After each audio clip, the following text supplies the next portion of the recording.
And we're live. Hi, Yeah. everybody. Hello. Hi. This is so, I love doing the beginning of these because it's always like, we got to wait for people to get on. Yeah. I always go to your channel or whatever channel to see what it looks like. Yeah, that's what I'm doing right now. Because I'm not think I have to do the same thing. Yeah. We look good. We're all in focus. I need to turn off. Well, I can't turn off the sound on my computer because y'all can't hear me. I normally have a mic attached, so I can do that. Ooh. There's a buzzing noise. Who's buzzing? Oh, no. I normally have a mic attached. Ooh. There's a buzzing noise. Sorry. Okay, so YouTube is on. Turn your YouTube sound down. It's still buzzing, though. I don't hear any buzzing now. You don't? YouTube is on. I'm not gonna do anything wrong. Okay. No more buzzing. Gosh, I'm not here looking dry. Look, listen, I put out moisturizer and some lip gloss. We're gonna do this. Okay, let's see. We'll give people like a couple more minutes because we're a couple minutes behind. So sometimes they try to treat us like when we don't show up right on time, then they have to show up late too. Right. Can you blame them? I don't blame them though, because we tried much better. We were much earlier today than we used to be. We used to show up like 30 minutes late because of technical difficulties and did not realize that Shane dropped. Ted's here. Oh. Okay, so Ted says he doesn't hear the buzzing anymore. Okay, good.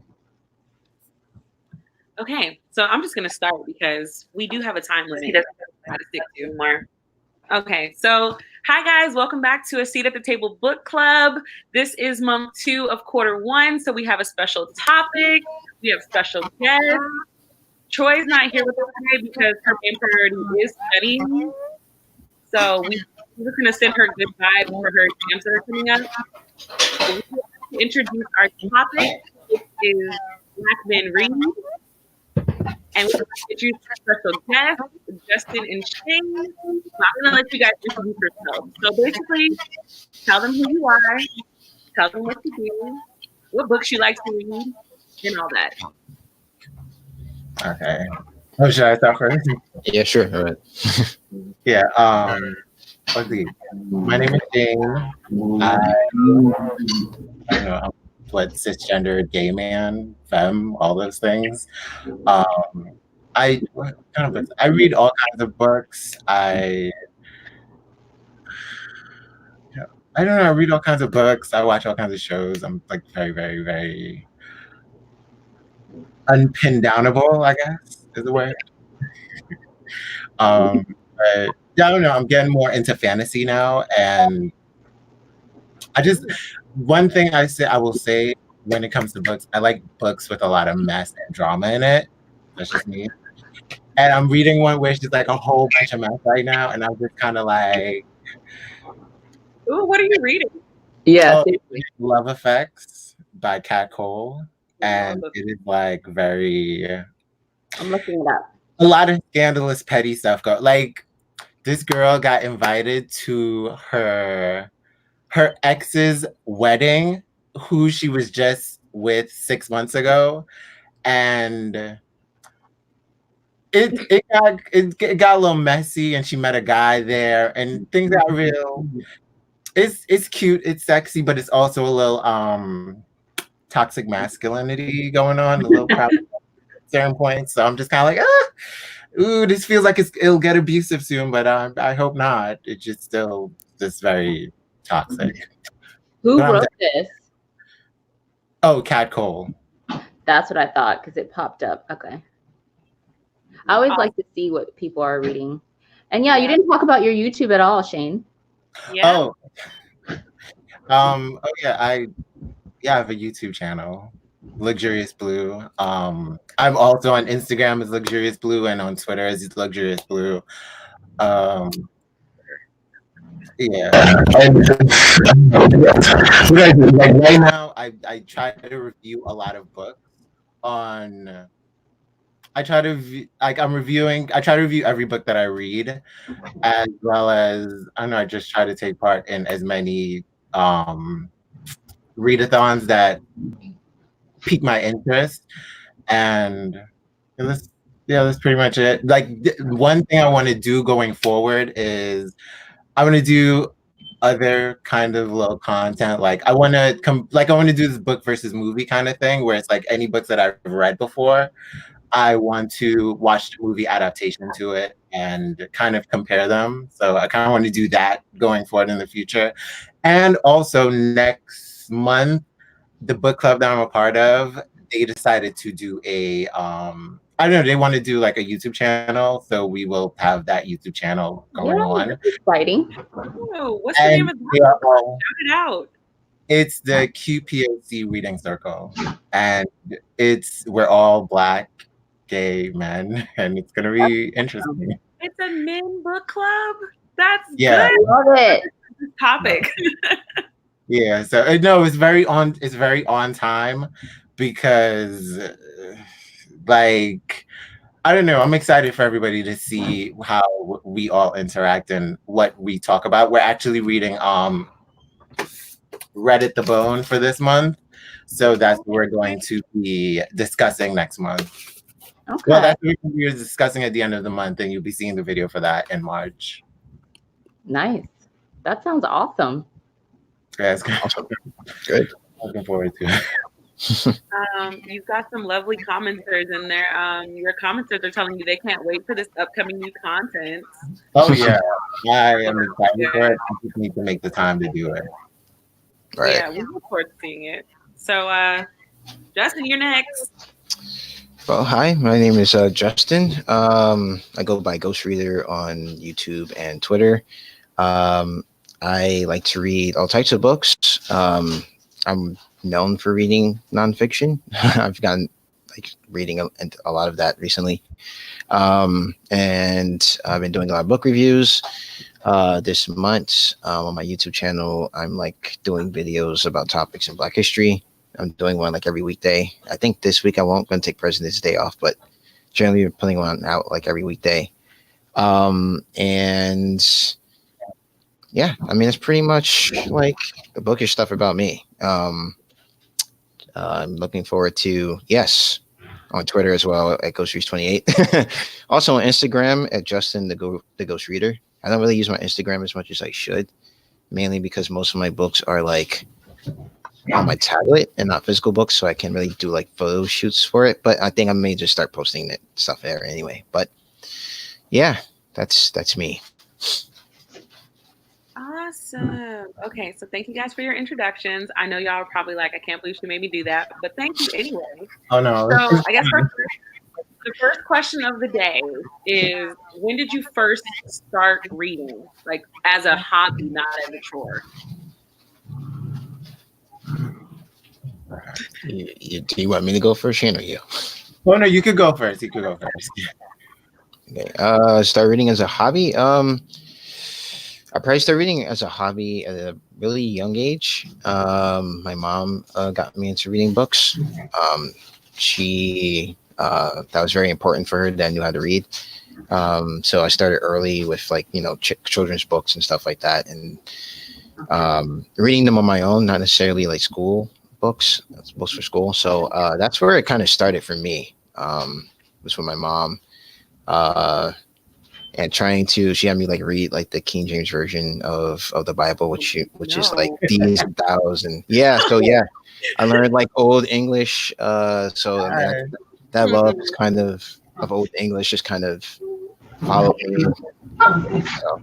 So one time I was reading the Bible for a vast period of time, that every time I wrote, I would include things like thee and thus in my writing. And I was just yeah, I wasn't that enthralled with the these and thous, but it kind of, at least it got my reading comprehension pretty high because you have to kind of think a little extra to get all that. Right.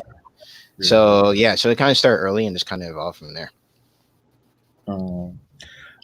For me, I think for me, I don't know, like the first school that I went to, like that was back in Trinidad, like it was an what we call elementary school here is what we call primary school in Trinidad. And I think that first school that I went to, I didn't learn how to read through that school. So my mother got me into a private school. And there I was kind of behind other kids when it came to reading. So there was like this one teacher, Mrs. Huggins, and she taught me how to read. And like I always remember that woman. Like she's like, no, I shouldn't give away what I use her name for.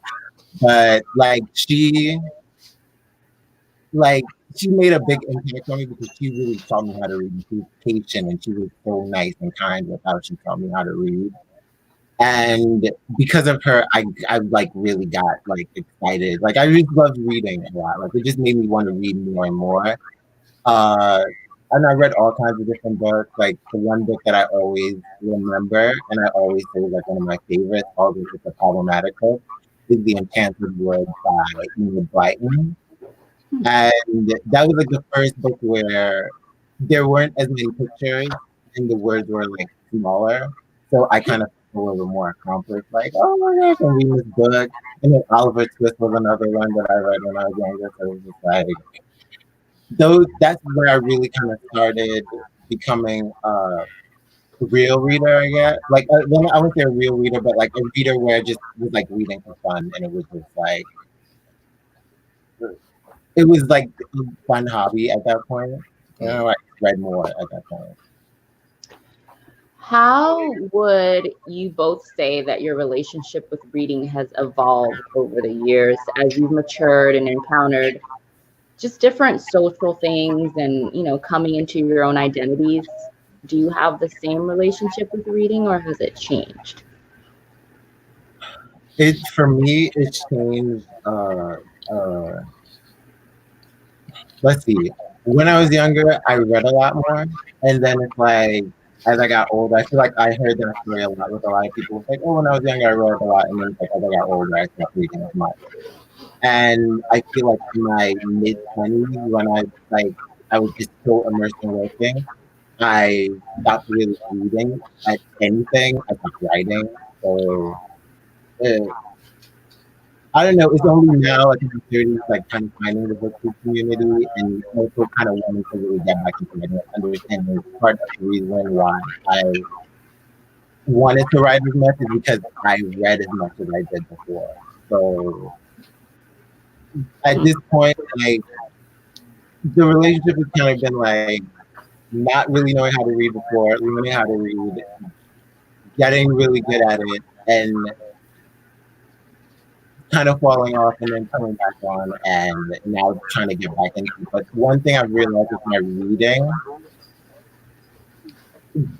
I'm kind of being more mindful of how I'm reading because I feel like I'm looking at how other people can read like a book in a day, like a 300, 400 page book in a day. And I'm like struggling like after 30 minutes, I'm like falling asleep on myself or I get really kind of worn out by it.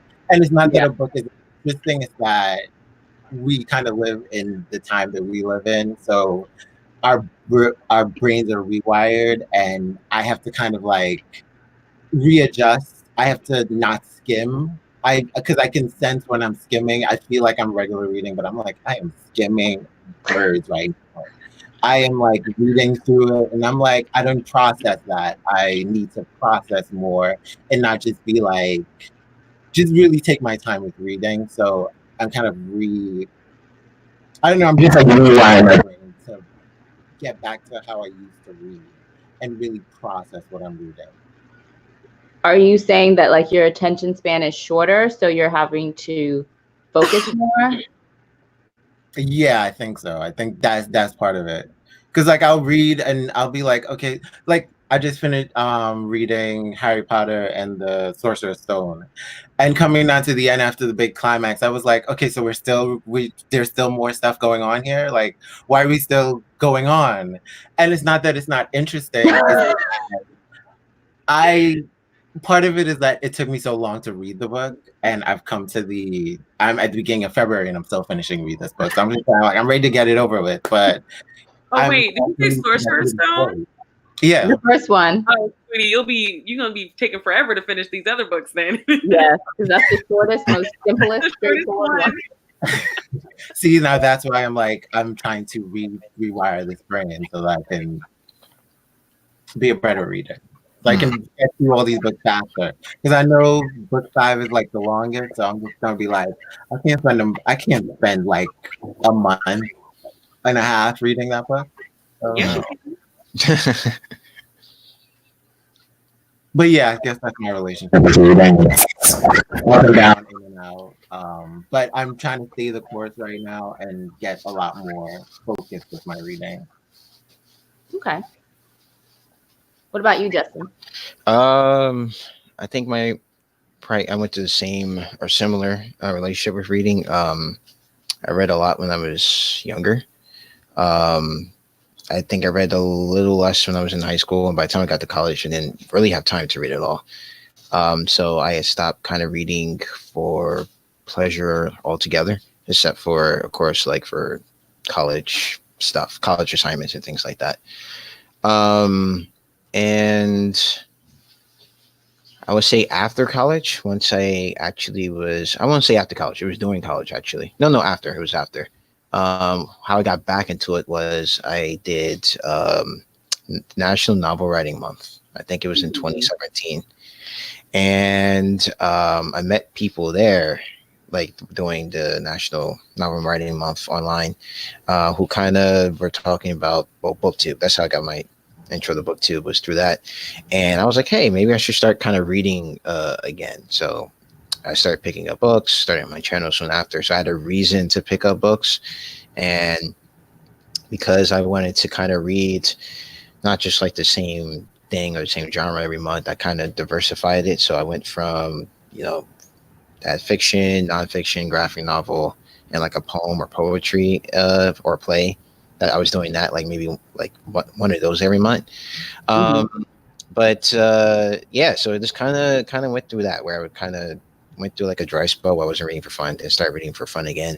And now kind of like in a point where I'm not forcing myself to read like one of each of those genres or types of books every month, but whenever or whatever I feel like picking up, I try to. And plus I've gone more now into book reviewing now too.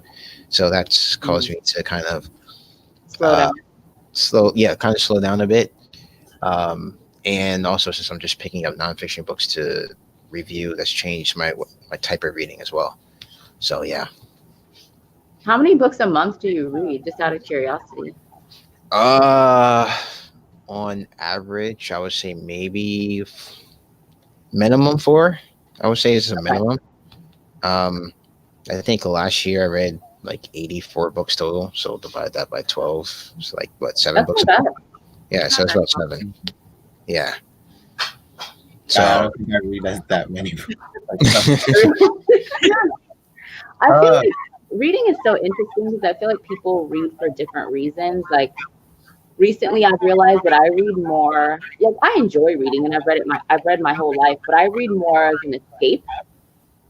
Like you have people who read to relax or to, unwind. Like I know some people that read like right at night with like a nice glass of whiskey to like calm their bones down. I know people that read only nonfiction or only like war biographies. Like people have like their thing. And I realized that for me, I read purely for escape. It's like I need to just escape into this other world, completely shut my brain off, like, and just escape for a few hours.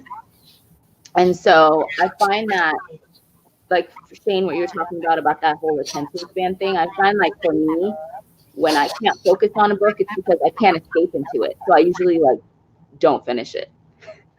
Like I usually just DNF. I'm like, I can't, because it's not giving me what I want. Like it's like I'm coming to you for an escape and I can't focus. So you're not giving me what I want. So on to the next, like on to the next book that I can like completely escape into. Because I almost want to be like, dare I say sacred? But I think I think part of my issue with The Sorcerer's Stone is that like I've seen the movie before I read the book. So in my head, I'm trying to see the book. I'm trying to see the characters as the book says it. But then it's like, it's trying to like separate the movie from what I'm reading right now. So I'm like, you know, Harry Potter is middle grade, so it's a different for mine too. reading level. I mean, that's the issue I had with The Lord of the Rings. Is for years I tried to read The Lord of the Rings. I mean, 4 years. Literally, I picked up this book every year for like 5 years of my life until finally I gave up. And then I saw the movies, and now it's even harder for me to read the books. Oh, I've given up. I'm just like, you know what? Never mind. Maybe I'll read it when I'm like super old and can't remember nothing. I mean, the only one I'm willing to try are the Game of Thrones series. That's the only one I'm willing to try to read because I need a better ending than what I got. But all the other ones, no, I will not even be trying. I think I saw the movies. I saw the Lord of the Rings movies before I read the book. You actually read it? I actually read the trilogy. Yeah. Wow. It was, I'm not gonna lie, like the first one I was like, oh my god, like this is gonna take forever. And it is pretty long. And it's kind of meant to be read as like one complete work, so that's even more challenging. But I found the second and third ones okay. I started to try to read the Silmarillion too. I'm not having much luck with that one. I usually put it on like at night to go to sleep generally. Because it just it knocks you right out. You're like, I haven't gotten past the first chapter. I think I got like maybe I don't know, maybe like 10% into like the actual physical copy. But yeah, I just put on because the narrator's voice is that calm, soothing English voice. So I just put that on. You're knocked out. Knocked out. What I've always wondered, I kind of have like two questions that I really am burning to ask. So my first question is, have you found that as men who read, I feel like men in reading is weirdly stigmatized in society in general, based on like subject matter, like what men should be reading, right? So do you find that your reading is like judged for like what you read? Like people feel like, oh, you should be reading this or you should be reading this, or have you not encountered that? That's my first question. And my second question is, what about your experience on BookTube do you feel is unique to being a Black male booktuber that maybe you don't think other people face? I see. I think for me, maybe when I was younger, I would say that being like how I read, I don't know. I don't feel like I've ever really cared what people thought about what I read. Like I was reading, like I wanted to read the books that like I felt I gravitated to. Like I don't know. I read I read Coldest Winter Ever because I saw every girl in my school reading it, and I didn't care if it was every girl in school reading it. I read it because that looked good. I didn't necessarily read it because I did read Iceberg Slim books because I don't know, because that was what other people were reading around me, and that's what other guys read, so I kind of read it. But I was also interested in kind of reading that because it was going to be real salacious, because I like reading salacious things. Like especially as a teenager, I wanted to read everything salacious. But, I don't know. I just didn't care back then about like what anybody, and now I don't even care. I cared less, even more now. But I have noticed how as a matter like that tweet that I oh my gosh, I'm about to say linked, Retweet? that I tagged Brittany in about like where the guy was saying that like more Black men need to read, not just read books about power and finance, but about like I saw that. more books. Yeah, it's like read more books. Read About the other same people. 5 books. Yeah, Right. yeah, like really diversify. And that's one thing I've noticed. Like most men, it's like they're reading like the 48 Laws of Power and I don't know anything about just all these self-help, but like very masculine centered self-help. And I never really see, maybe at most they might read like about fantasy, but there's just not enough diversification in how they read. So it's just this very narrow-minded. Yeah, I read books, but what are you reading though? I forgot your second question. What do you feel about your experience as a Black male booktuber is unique to that, and not everyone else is experiencing maybe some of the things you've experienced? I am not sure, but I can assume what I think my experience is compared to everyone else. I feel like, especially being a part of the queer community, do you feel like that is different, or there's intersectionality there because it's like Black, male, queer, and then you do very diversely. Yeah, I think I can assume. For me, it's for me, it's like a lot of speculation. I speculate that people see like a Black male face and they just kind of like, I can't relate to that. I'm far from, because of the demographics of the community, like from watchers to content creators. It's like it's mostly white young women. So at the end of the huh? So it's a safe space here. You don't have to censor. We're very honest on here. Yeah. Tell her how it is. It's like it's white young women as mostly the demographic. So it's like if they see a Black male face, they probably already have their own preconceived notions outside of the community as it is. So it's like to see somebody up there, they're like, oh, I'm not going to click on that. I have nothing in common with that. They already don't. Some of them probably already don't even feel like they have anything in common with Black women as it is. So they already are kind of like cutting me out anyway. So I'm just like, I have to do it for the love of wanting to do this, enjoying doing it, interacting with the community out there. There's so many like great people out here that like I want to connect with, that I love connecting with, especially when it comes to, this might sound pandering, but especially when it comes to Black women, that it's like I like connect. I've always grown up with Black women. I've connected with Black women the most. Like that's who I'm here for, and that's what I care about at this point. And I will connect with other Black men. I don't have a problem with that. I just want to connect with people that are accepting of me. I won't lie though. I'm a little how you say? I'm a little prejudiced apparently. In my head, I've kind of been very assessing myself on like, I spend more time. I think in the early days of the community, I watched more white content creators because that's mostly what I saw. And then when I found Black content creators, I just kind of like immersed myself in them. And that's kind of how I've been now. I spend more time looking at content creators of color, especially Black women, maybe queer ones, but I'm still iffy about that because I know how our community is. We have our own set of segregation and separation. So I don't trust. I know. I'm learning.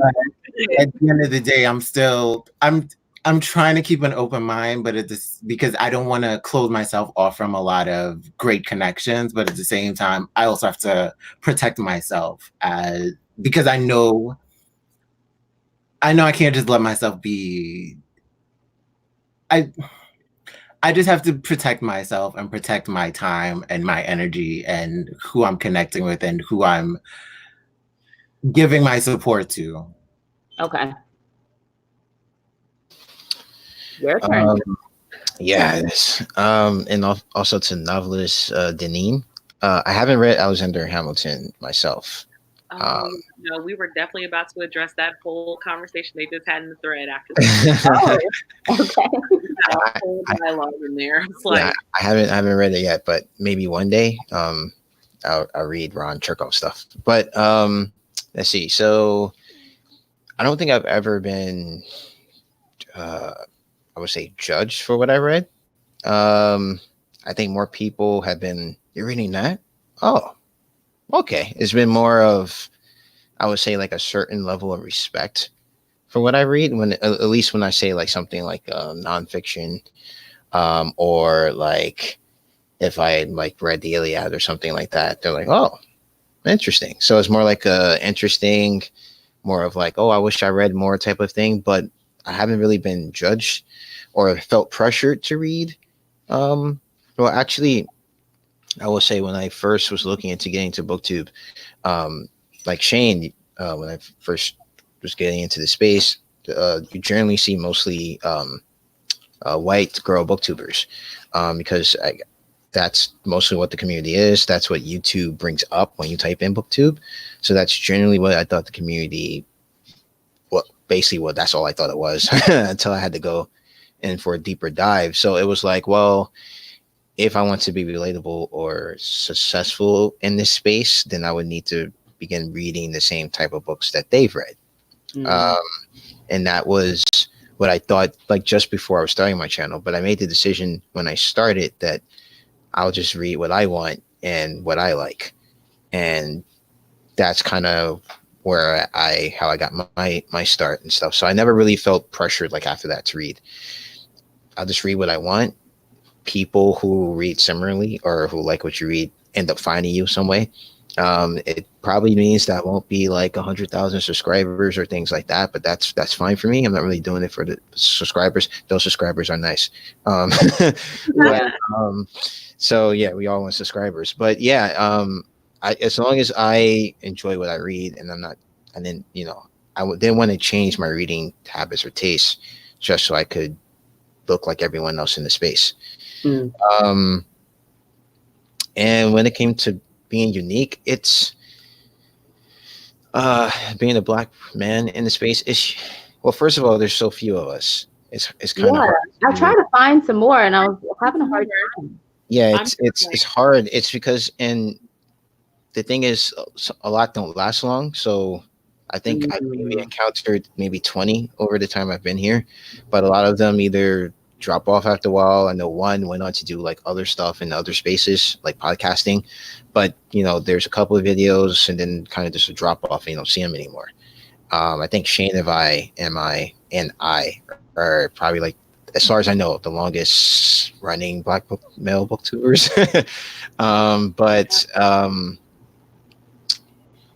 it's kind of hard to gauge. I mean, I don't know.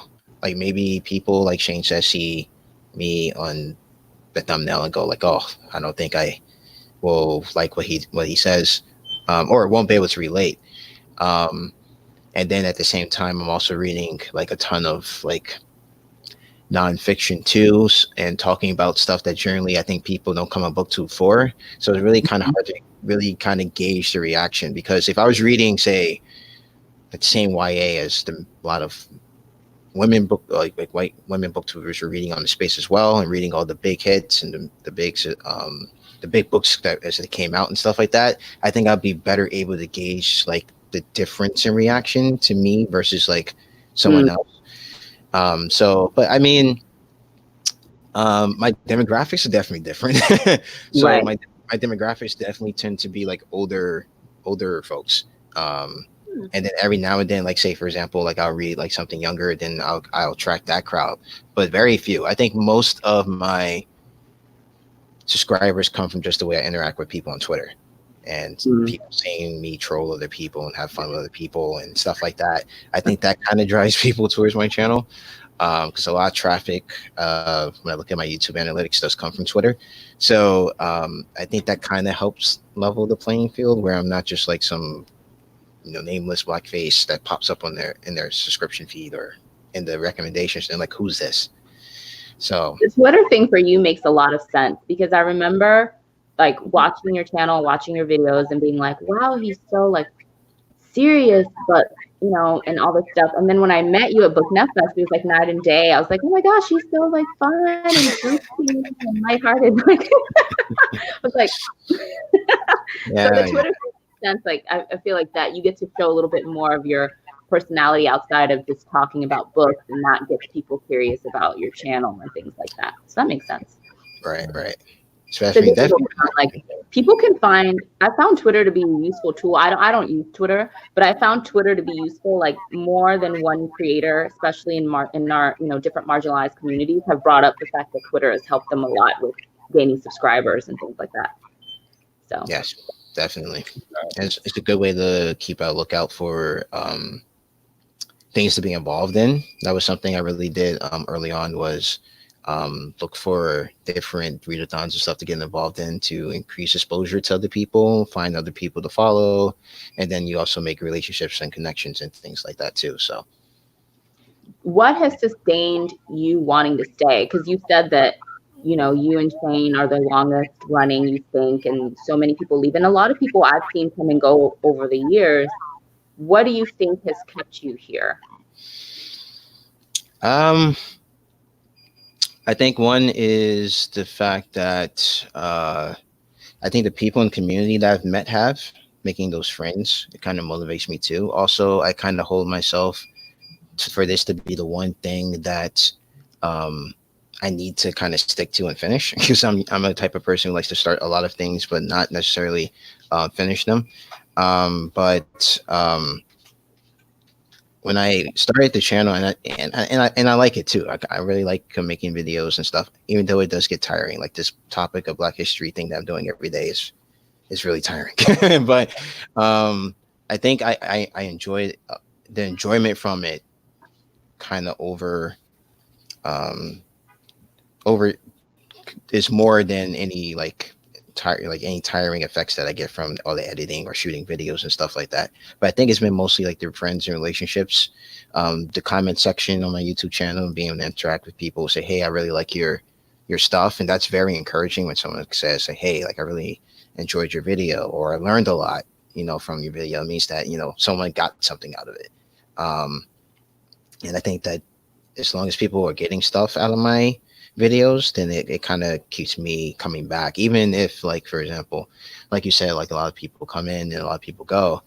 For me, it's just been that really has sustained me here in this space. Those are my burning questions. I'm sure I'll have some more in a second. No, because I think that what Justin said is like, that's kind of what sustained me on doing it, because in all my writing, I haven't gotten to an ending of writing a story of a first draft. So this is something where I have to keep going. I'm going to continue to keep going. I don't know. I'm just not going to, I can't stop doing this. I have to keep going. Even when I'm tired, even when I feel like, this is like a second job, it's still like, I think what actually pushes me and it propels me forward is that I'm making headway. Like I'm connecting with people. I may not have like necessarily these super set goals or these things that I've kind of put down on paper and said, this is what I want to achieve. But they're still there, and like I'm making connections. I'm gaining subscribers. I am gaining views. I don't know. I'm getting my reading up. I'm doing all these different things. So making these goals is kind of helps sustaining me continuing as a booktuber, and then also kind of like knowing where I can go, I can take this, where I can go with this. I'm just like, we're gonna stay the course. We're gonna stay the course. And every time you feel like giving up, or you feel like I don't want to do this today, like, oh, here's what you've accomplished so far, and here's where you can go beyond here, you know? And here's what even what you're doing can do for other people. Because I kind of see, although I'm just kind of like, some of my identity kind of can reach people, like reach more Black people, reach more Black men, reach more Black queer people. Like, even I don't know, I kind of see that as ways to kind of connect to, I don't know, just connect to more, like be able to should be that example for other people so that they can see me and be like, yo, maybe I should read more. Maybe I should pick this book up and read it. I don't know. I kind of see myself as like, I could be a possible example to kind of help better our society, make us more readers, make us more enlightened, maybe like more, I don't know, more empathetic, or just better. Yeah. No, I mean, that was one of the huge reasons why Brittany, Troy, and I really wanted to do this live, even though Troy's not here with us this evening, was just that even with the whole huge movement of Black BookTube that started, was it last year now? It seems so much longer than last year. I feel like it's more than last year. It's like this continual conversation, but it actually started like a real movement last year of people actually taking action and doing things. I feel like a lot of the Black men were left out of the conversation.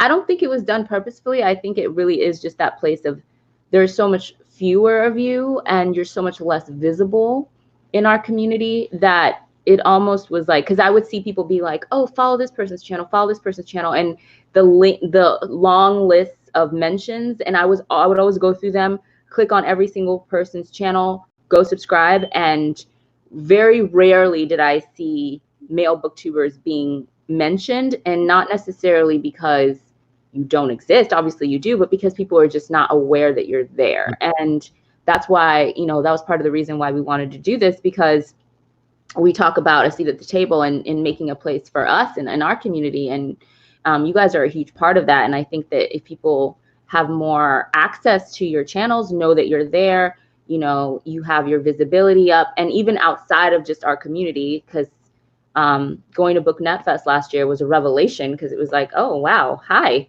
didn't know you were there. It's amazing to meet you, and it's like making those connections in real time, and then, bringing them onto the platform and really like expanding people's consciousness of your existence, because you deserve to be acknowledged and you deserve to be a part of the space and have your voices heard. So thanks for coming.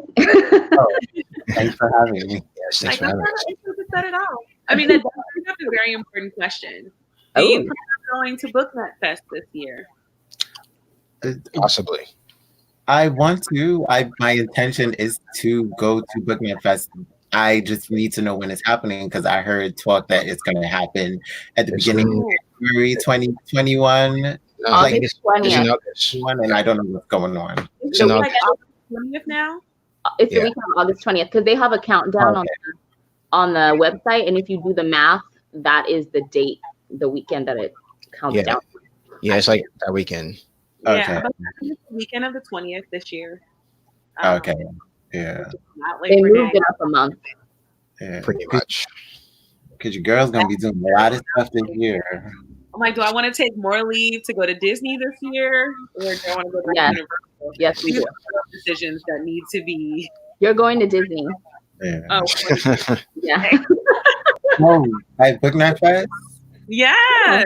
Okay, so I'm gonna really need to get my buckets together, because I need to go to the theme park this year, because I can't miss that. Yeah, it needs to be a tradition. Like, the best part about Book Net Fest last year was meeting you guys and seeing that it was like, wow, there is like a whole chocolate box of us out here. Like, this is so amazing. And then like Oshle was saying, one day, because we have our chat is lit. We go through a lot of different topics on a daily basis. And one day we just started talking about it, and we're like, actually, I think I can only name Shane and Justin. I don't think I can name any more Black men who do BookTube videos. And we're like, why is that? Are we the problem? Or is this something that we need to work on? Or are they really just not that many out there? And we started doing YouTube searches, and it just feels like we want more. We want you guys to stay. So I'm glad that either one of you are thinking about quitting anytime soon. Random question. Don't you live in Florida? Who? Florida. Justin, you live in Florida, don't you? No. I live New Jersey. Why did I think you lived in Florida? Why I mean, Florida? that'd be don't nice. Probably because he was staying like somewhere else. Like he was Oh yeah, staying- 'cause I wasn't in the hotel with you guys. I was like down the street. That's probably why. Yeah. I was bamboozled. I have thought about like why there aren't as many, and I think it's more of a it's that larger societal issue of like perception of men don't read, and then or they don't read as much, or they read a certain kind of thing, or Black men don't read or something. Like it's this perception, and I feel like a lot of men kind of buy into that. Maybe, I don't know, just speculation.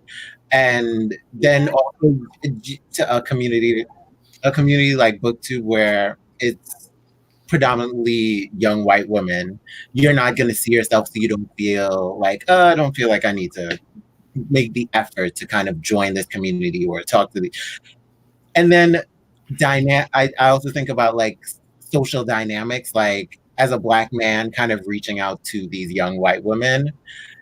I don't know, just I'm thinking about the optics, and I'm just like, some of them might feel weird. They might think, oh, this white girl might think I'm trying to hit on her or something, when I'm here for the books. That is like a perennial thing. It's like Oh wow, I didn't even think about that. yeah, because we can't. Yeah, that's the thing. It's since we're guys, I can't, like, there's a lot of things that I simply can't do without it coming off as I'm trying to hit on you.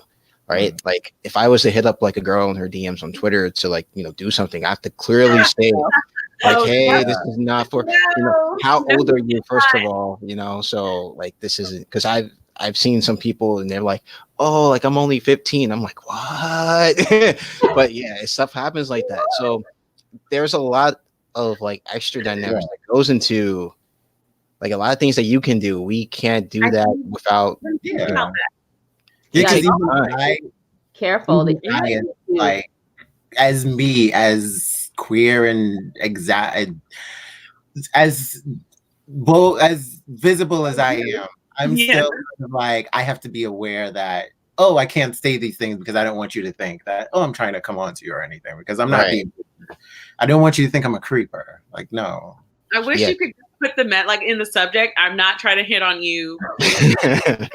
Like, right. So that could be stated. It's like, calm down, not trying to hit on you. Right. So we kind of like, for me, like I would have to like, you kind of have to become comfortable first. So there's like a certain period of time before you can perhaps like move to a direct messaging on Twitter stage than just simply reaching out first. Because like a specific time limit that you feel like you have to wait for. I don't think there's a time limit, but once you feel comfortable enough and had like enough public interaction so that the person can figure you out and know that you're not just hitting on them, then you can go. And generally, most of the people have reached out to me on Twitter. I don't think I've DM'd a lot of girls on Twitter first. They reached out to me first, and then I was like, okay, now we can have like that conversation. Otherwise, all the others are public interactions, like where everyone can see on Twitter. Wow. Just so so you have to kind of, now if I'm just like, I don't care about that, then sure, I'll just hit you up in the DM. I don't care about the optics, but generally speaking, I try to take into account, comfortable levels, especially people's comfortable levels. So try to take that into account when reaching out to people and things like that. So because I even think about that with black women as well. Like even in communicating with them, and even with growing up knowing as many Black women as I still am kind of like very, I still have to.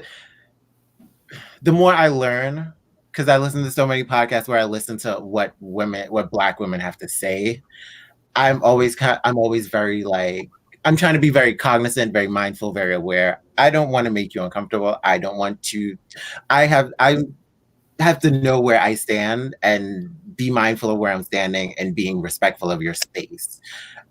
I don't want to overstep any boundaries because I know how it feels to be uncomfortable, and I definitely don't want you to feel uncomfortable because of me. I would feel uncomfortable feeling that, like making you feel that uncomfortable. that's kind of a selfish thing, but I definitely don't want any, especially a Black woman, to feel uncomfortable, especially because of me. Right. Wow, I never even thought about that whole layer to follow-up question, because that one kind of took me for a loop on this. Like, wow. Yeah, my mind is blown, but it makes sense. It makes sense. It's just something I've never had to consider because I'm a girl. Exactly. Yeah.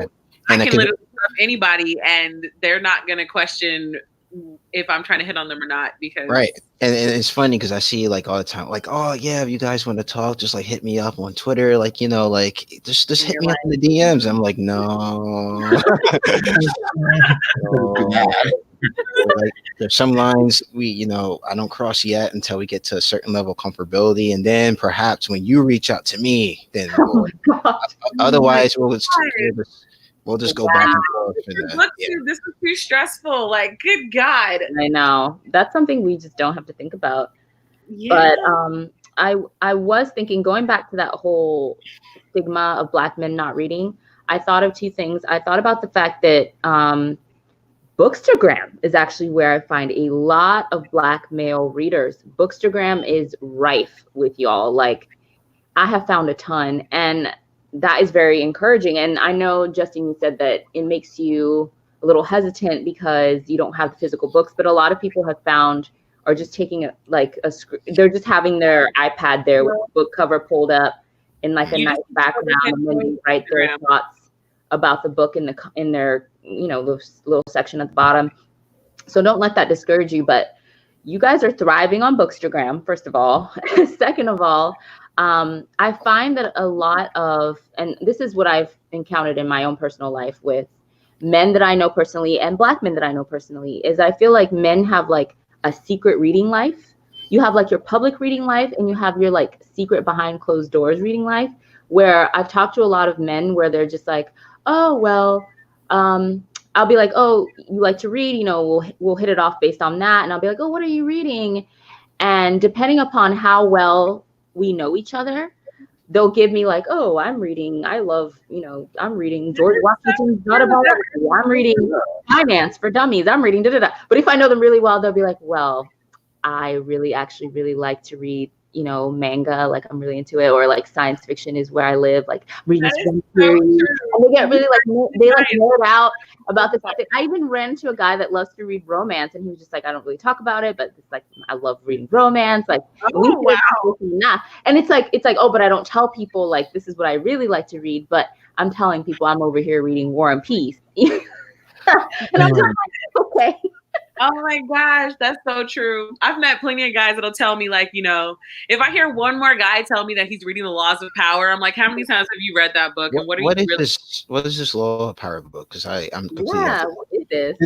And the Art of War as well. Oh, and Art of War. There we go. I was trying to think of the book that's in the same category. I haven't read that one either. Basically books about how to be smarter, better, more, to be the smartest man in the room, to be the most clever, I'm better than the other man kind of book in the room.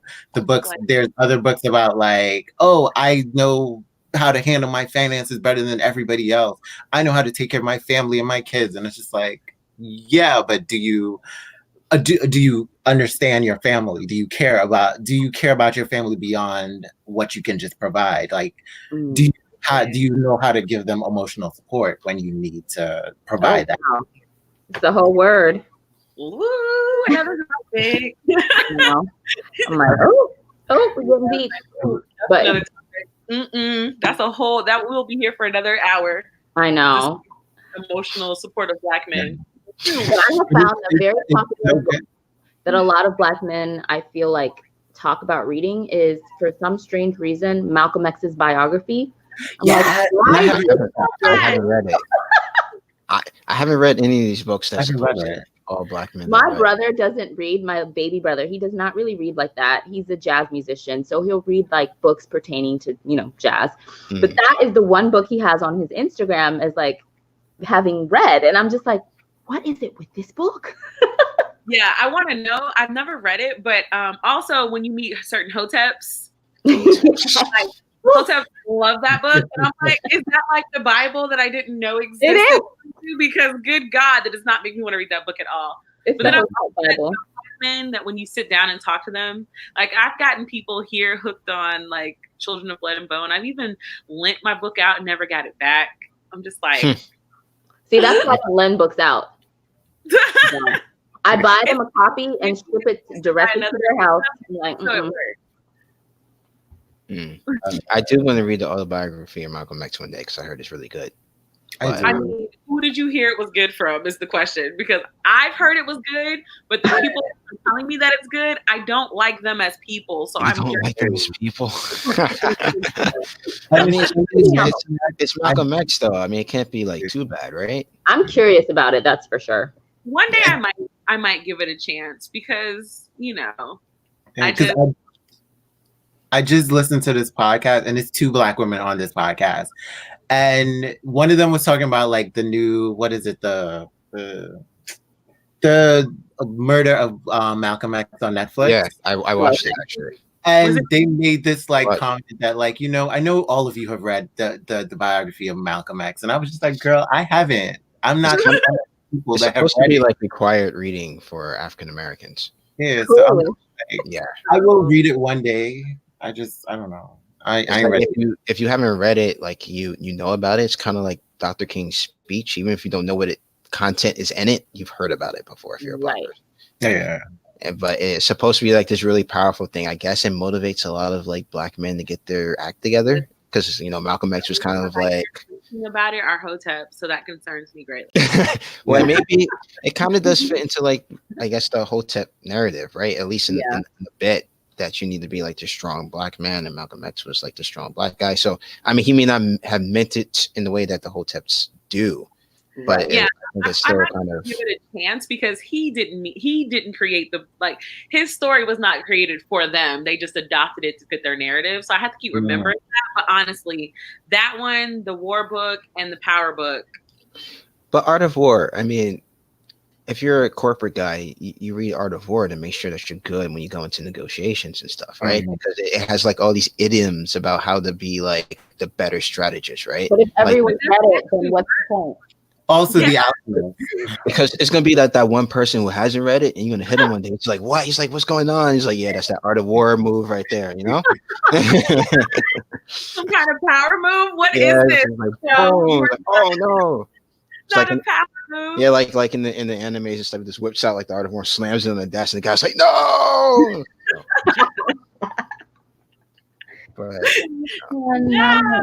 I will say this though, that there are books that people expect Black women to have read as well.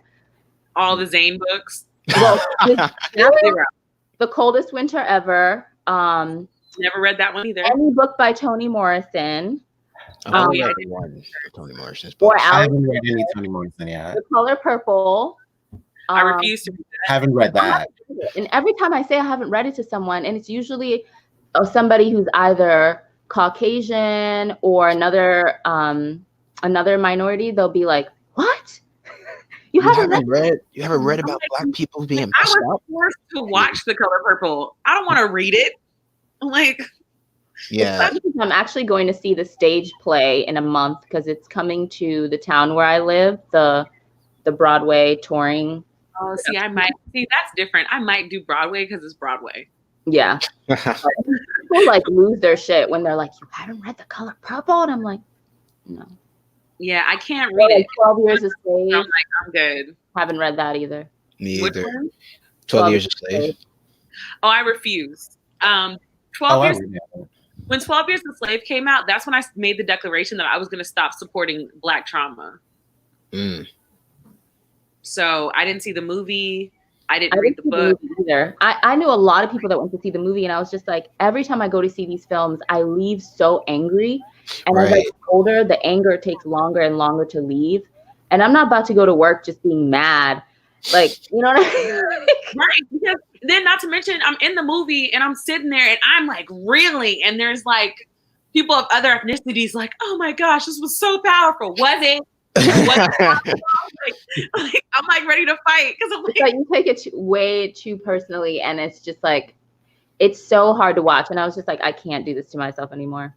Yeah. It's funny you should mention 12 Years a Slave, because someone was doing like a Valentine's like dance with his girl like in the hospital. I think she had just had surgery or something, and he was doing like this dance with her, like a slow dance, and in the background on the TV was 12 Years a Slave.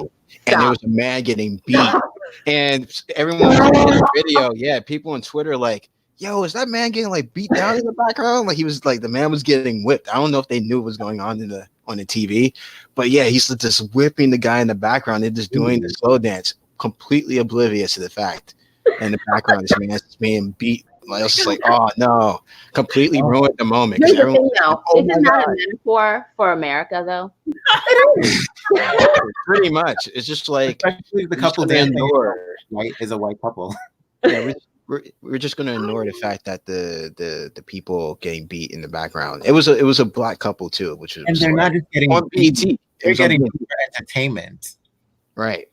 So that is literally America in a nutshell. Yeah, pretty much. I tell you. Wait, so we're gonna pause because we need to actually kind of go through some of these comments we've gotten. Right. Ooh, I gotta read Fly Girl. I didn't want to stop the conversation because it was flowing so nicely. So I was like, we'll just have to go back and touch on a couple of these. Yeah, someone said they were a Jersey girl in the house. So rep Jersey. Yeah, perfect. You said she's a Jersey girl. Z also has a new YouTube channel, by the way. Nice. I shouted out for her because she hasn't quite gotten the concept that she's got to pimp herself. Yes. Like pimp in the world. Like you have to at the corner hoe, honey. It's like, here at a secret table.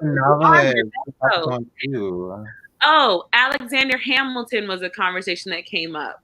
So I haven't read the official, like the real, I'm going to call it the real Alexander Hamilton book, but I did read the story of his wife, the diary that they made of hers, turned that into a book. I actually did read that. Alexander Hamilton is actually a very interesting character in general. So, yeah, I think the hype is created by the fact that, well, we have to play Hamilton. To be honest, yeah, I think without the play Hamilton, this just becomes another biography of a founding father. I think that's where it comes from. Yeah, but I still need people to also remember that, like, the stories will tell you that he did want to free the slaves, but like. He didn't. He was just. They were looking at it from an economics point of view. People are thinking that these men were like social justice warriors or activists or something, but they were clearly looking at it from an economical point of view and being like, okay, economically, you know what I'm saying? Like, can we do this? Sure. Can we do this? and a lot of them, I mean, even a lot of abolitionists were still racist, and they were like, yeah, sure, we can free them, but we can also ship them back to Africa once they're free, because we can't have too many free blacks running around, you know. And they definitely can't be in our neighborhoods. No, not in our neighborhoods. Okay, so our next comment was Novelistine Ardian, and she says, I feel you, Shane. I feel the same way. I'm stingy with my support as an adult versus when I was younger. That's probably why I withdrew from the BookTube community when I started to see shady stuff. We talk about shady stuff on this book club.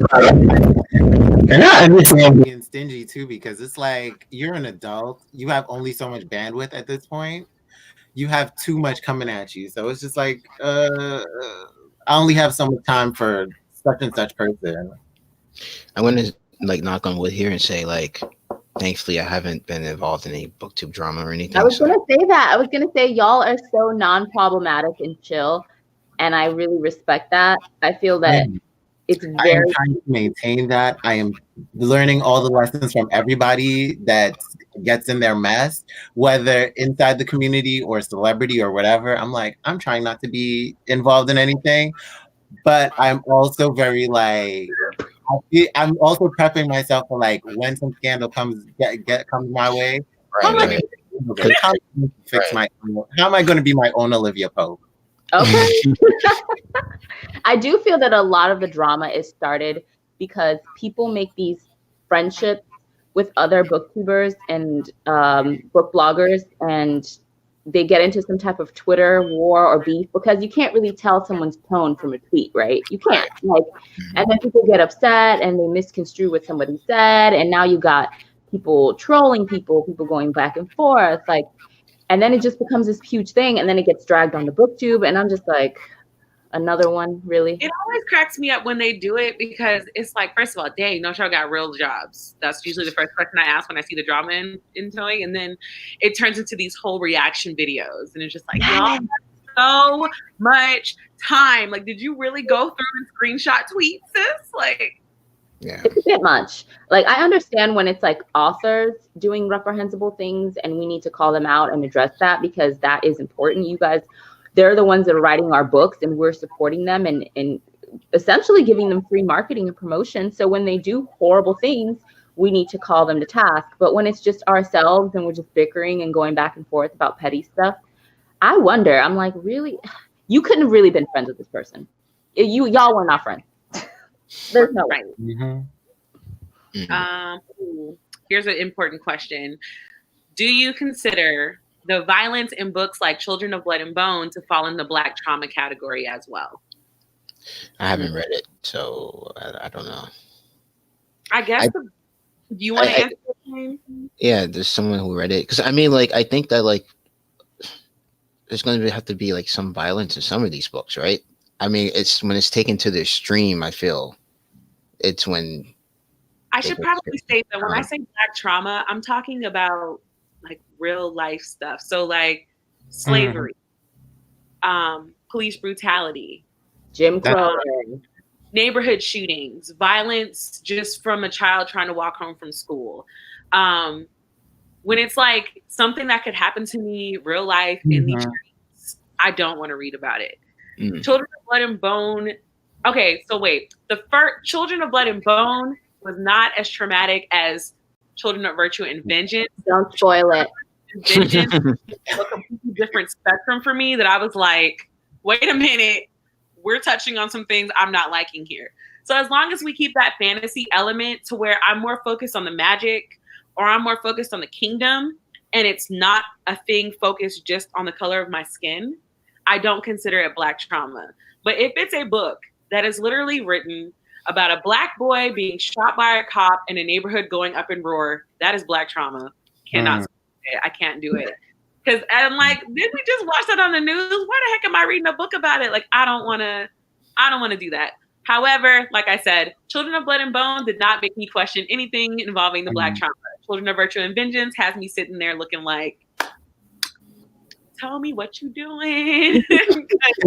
I'm trying to remember if the same thing could be said about the Beast Made of Night, because I read I think there was some violence, like some explicit extreme violence, but it was dark. It was a dark story. It wasn't on the color of their skin. Like that was still like a bad, like Black trauma.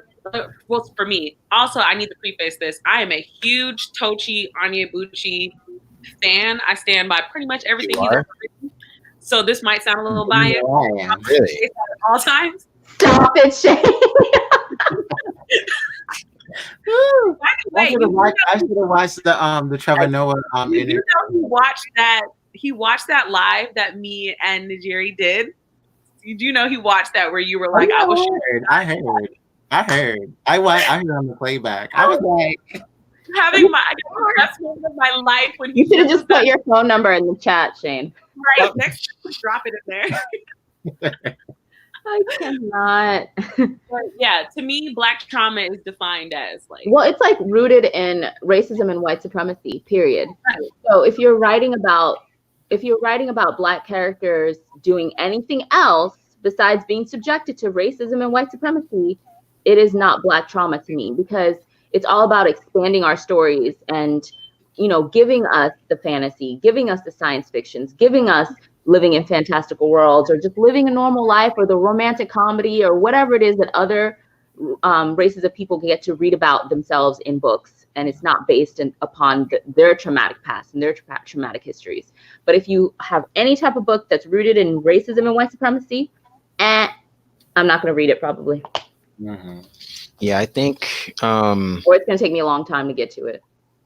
Yeah, for me, I think it's like a kind of like a balancing act for me. So, like, for example, Kindred, I really liked, but that had Black trauma in it. I actually had to put it down at one point and kind of just take a moment because I was like, it really got to me. But Octavia Butler's a great great writer.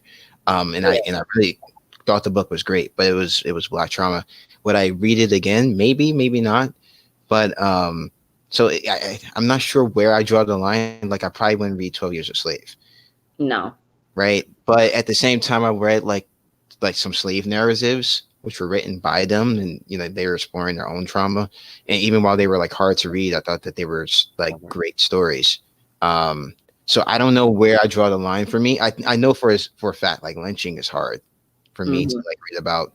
I did a video on it for the Black Topics and Black History and tried to avoid like all pictures of it because most of the people in those pictures are pictures of people who look like me and Shane, mostly Black men, even though they did do it to Black women too. And it's just like wrong place, wrong time, and that could easily been me or someone else that was like me.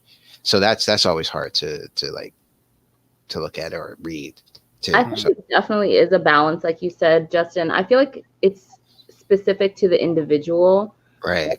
For me, like my other major was African studies. And so I read so much of this just through schooling and studying and things like that. And so it's like when I read for myself, that's not what I go to. It's like I've read so many of these books. Like I've read like pretty much everything by Toni Morrison. Like I pretty much read, you know what I mean? So it's kind of like when I want to just pick up a book for enjoyment, I'm probably not going to reach for, even though they're amazing stories and like it's like necessary and a part of our history, it's like, it's not necessarily what I gravitate towards. I agree. It's like, like I'm not going to go pick up a book or for the Holocaust to try to escape. Like at the end of the day, that's That is exactly. And all the stuff, like for me, some of the, the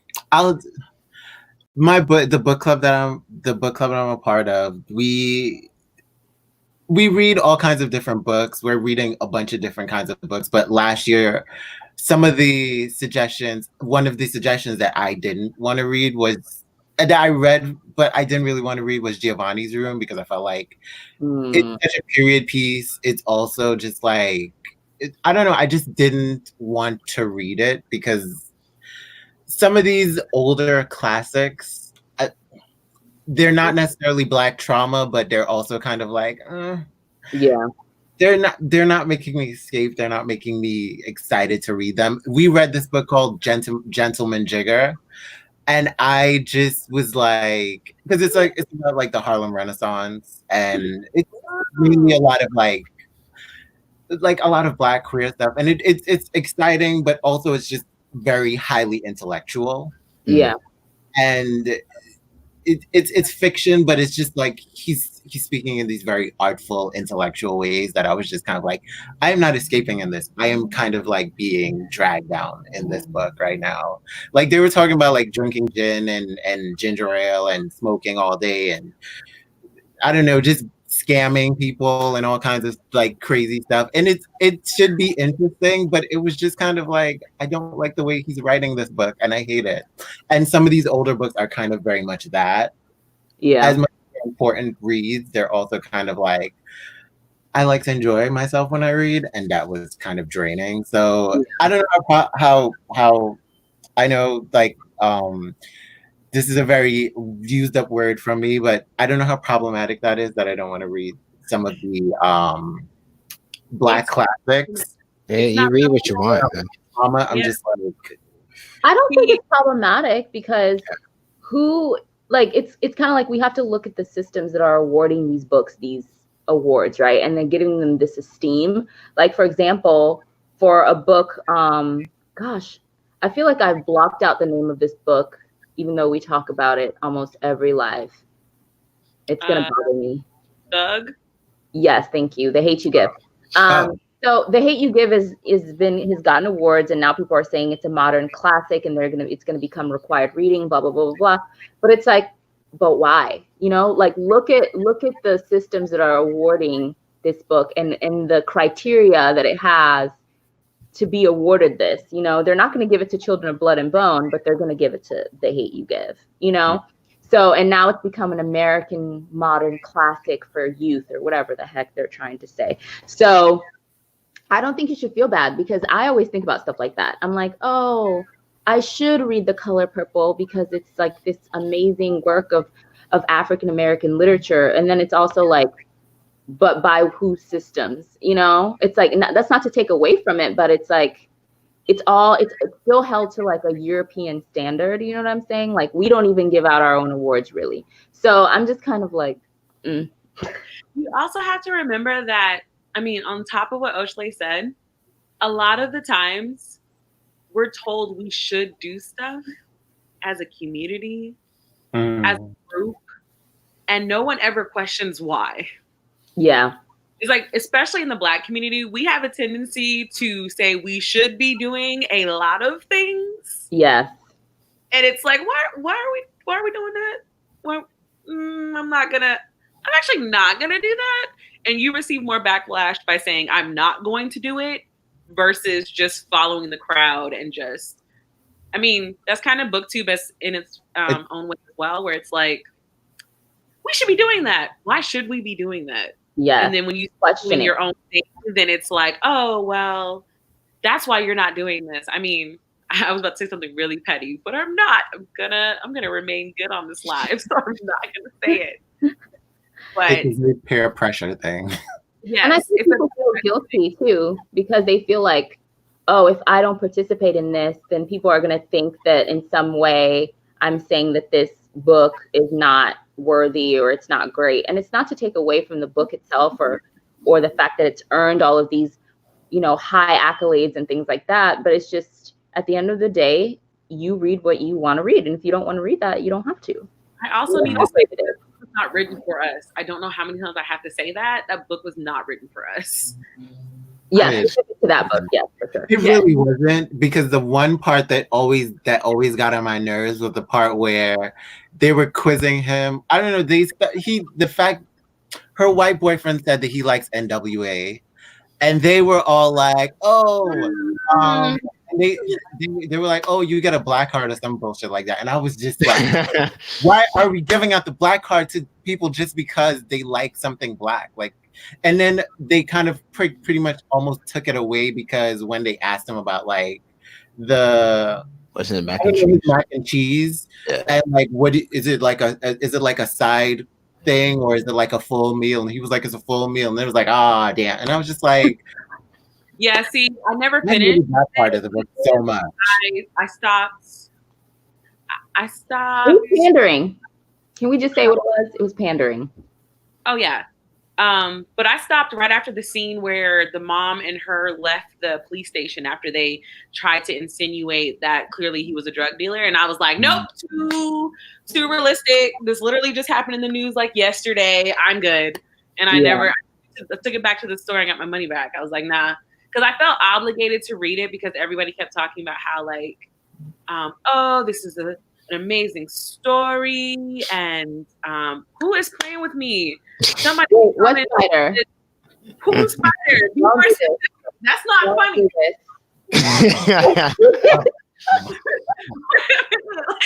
Don't do it. That's not funny. I don't know who you are. That's not funny. I was about to end this live right quick. You would have seen about to end. But I will say I did enjoy the book. It's just that part was a part that just, I'm sure it was very well. It's just I just specifically remember that book coming out around the time, I think it was Castile. I think that was the one that we were dealing with at that time. And that one, for some reason, hit me harder than all the other ones. And I think it was because my body was just mentally tired of having to process each death. But I think with that and then reading it, I was like, nope, I'm too emotional. Like, I felt it immediately. I was immediately angry. And I was like, I don't want to read a book that gives me these kinds of emotions right now. Yeah. Never felt. Yeah, I think for many people, I guess if you're say like a African American who lives in those type of communities, it's when you read the book, you're like, well, this is something that I experience every day. I don't really need a book to explain this to me, right? So I feel like the book was more for people who just see it on the news and kind of go just like, well, maybe he was running from the cops or something like that. I guess that was what the book was meant to kind of bridge the gap between those who have no experience with it and maybe just assume the narrative's given. Whereas for us, for like people, I guess, who may experience it or live in those communities, it's just like, okay, I live this, so I don't want to read about it. Or like, I've lived it through the news. I know the issues surrounding it. And so it hits differently. Like for someone who may be reading about this for the first time, it's like, whoa, that was great. Like I had like absolutely no idea. This has changed like my whole worldview. And then like you're over here like, okay, yeah, this is reality. I understand this reality already. So I think it hits people differently. And I think for most of us, I think I read it. I think I liked it. I think I like the book. Not sure what I rated it at the time, but I thought it was written pretty good. But I do see the merit in what you guys are definitely saying, because it didn't hit me like it was hitting other people. They were just like, oh man, this is like one of the best books I ever read. And I was like, it's good, but it wasn't like that for me. You know? Yeah. Speaking of that, to go off of that, what are y'all's favorite books? Ooh, that's a good question. It's still the coldest winter ever. Wait, what? It's still the coldest winter ever. That's a good book. But I don't know. I feel like I'm still trying to work my way into like another favorite book. But I like this because I like it because of the I guess representation. Because of who I like. I know girls similar to her. Like I went to high school with girls similar to Winter. Yeah. And although I didn't agree with a lot of what Winter said, and I thought that like Winter was to this day, like I just think about her now and I'm just like, girl, you are a problem. But you are so smart though. Like and I love that about her. She's like such a smart girl. But it's like sometimes your brain just turns off and you just do this dumb shit. Like, oh, let me run up and spend all this money on bullshit. Like, girl, what are you doing? You had no guidance. No guidance. Oh my gosh. So much lack of guidance. And in reading it, I also kind of like was trying to, how would I translate this in a more fantastical way? Like her as a character in a more fantastical world, and kind of see how she would navigate that kind of thing, you know? Might be something for you to look into, Shane. I'm really thinking hard on that one. Favorite book or book. It doesn't have to be just one. I read a sci-fi book called Hyperion last year, and Fall of Hyperion, 2 books. Okay. By Dan Simmons. I really enjoyed them. Like the Hyperion was written more like the Canterbury Tales, where there were 6 people on this journey. Each one were giving like the reasons why they showed up there, and one of the people's stories was just a really moving story, and it blew me away. I like the second one too. So those are probably my favorites. The Stars and the Blackness Between Them was really good as well. That's probably my favorite. Reading that book. Yeah. It's on my list. Everybody raves about it. Yeah, I read it, and it was because it was part of that Penguin book where I got The River Royal Blood and War Girls, right. Which I thought War Girls was okay, but sorry, I'm just saying War Girls was okay. So when I got to The Stars and Blackness Between Them, I was like, okay, so I'm gonna have another okay read, and I was not prepared for it to be that good. That one was really good. Here too is what you're trying to tell us. Did you cry? What did you say? Did I cry? No book has made me cry. I've had books that I've gone like, oh man, that was like, had like 1,000-yard stare after I read them, but none where I've actually cried. I'm kind of like, I don't understand crying from a book. I've never been hit that hard before. You're right. And I'm just waiting for the book. Someone else doesn't like River Royal Blood either. Amber has something. Me and Amber have been having a text conversation about A River of Royal Blood. Yeah, it wasn't my favorite either. Silent Child by Sarah A. Denzel. Ted, did that book make you cry, or was it like your top book of all time, your favorite book? Because I can think of 3 books that made me cry. Really? Mm-hmm. Almost every book makes me cry. I'm such a weak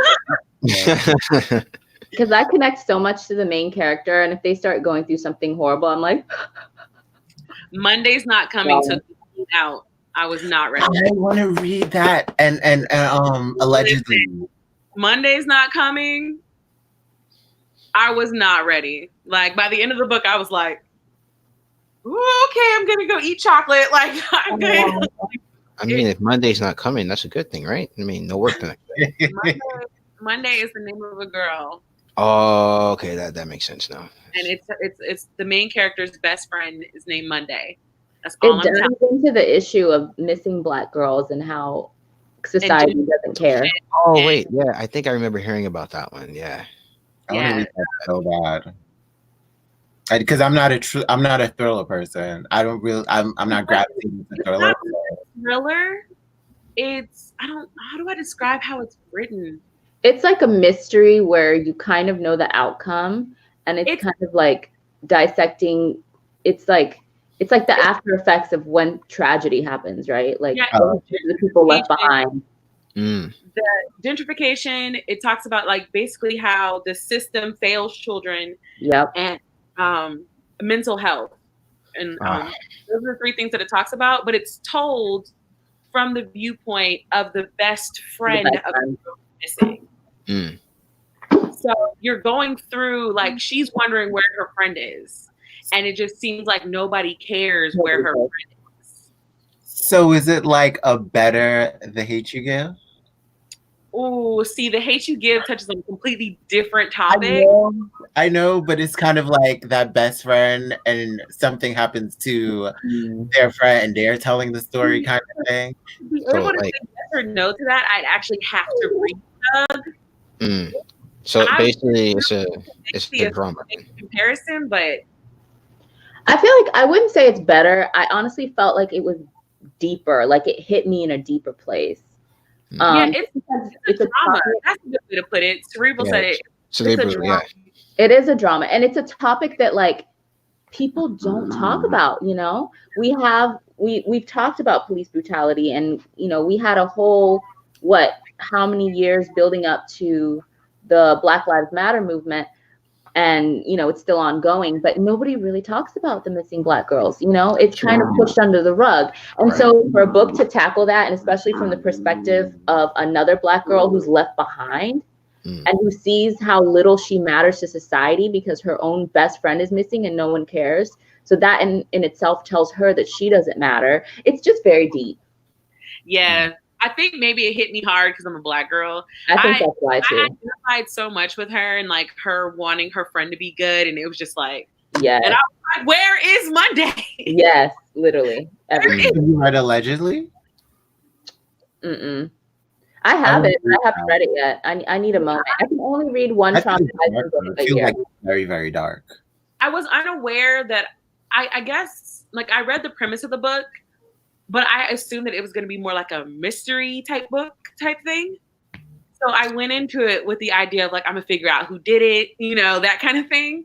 So I went in with a completely wrong mindset for the book. So, and it's a short read. So by the time the story was going, I'm like, this is not what I thought I was reading, but I kind of still need to know where the hell Monday is. Like, where is she? And I felt like she did a really good job when she wrote the book because I was so heavily focused on where this girl is. Like I'm like, talk to her mama again. Something right. Like, come on, we gotta find Monday. Like, yeah. That was one of those books I was surprised by. I did not expect it. Would I ever read it again? Absolutely not. But it was one of the first. I think that was the first Tiffany Jackson book I ever read. Okay. Tiffany D. Jackson? Yeah, I think that's a Tiffany D. Jackson book. Yeah, because I think that's like her second book. Yeah, because I have a list of Black authors, because that was right around the time where I was purposely going out and looking for non-white authors, because obviously some of my favorite authors are white. And I was thinking about, I'm not actively working at this job. Like, I need to broaden my perspective. So I was just looking at POC authors, and I saw her name, saw the book, thought it was a mystery. I was like, oh, that's cool. And yeah, she had me crying. Yeah, I don't know this phenomenon. I don't know this phenomenon of crying over books anyway. Be happy because I don't like crying. So if a book gets me to tears, I'm mad. You have felt like a stinging in your eye, like just a sting, just like like the tears are about to come, but they don't. No, this one, as I was reading the ending, like tears were like streaming down my eyes because I was just like, I cannot believe this is really how it's going. Like, yeah. But anyways, next question. I know recently I read something that had me a little verklempt, but I don't remember what it was. The next question is, do you all read Black mystery books? I haven't read a mystery since I think like January of 2018. It's the last time I read a mystery, and it wasn't Black. When was the last time I read a mystery? It was just a random book I got from like Kindle First Reads. I don't read mysteries. I have never. The closest I've read to a mystery was Jackie Collins' Thrill.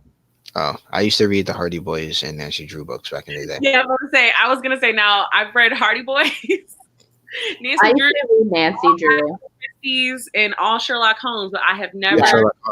Sherlock Holmes too. Anybody have any authors Give that write recommendations?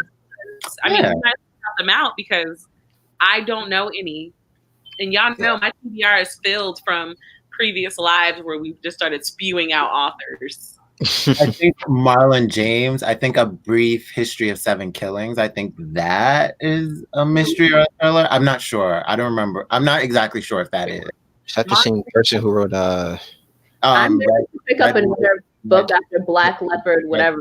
Oh yeah, I wasn't a big fan of that one.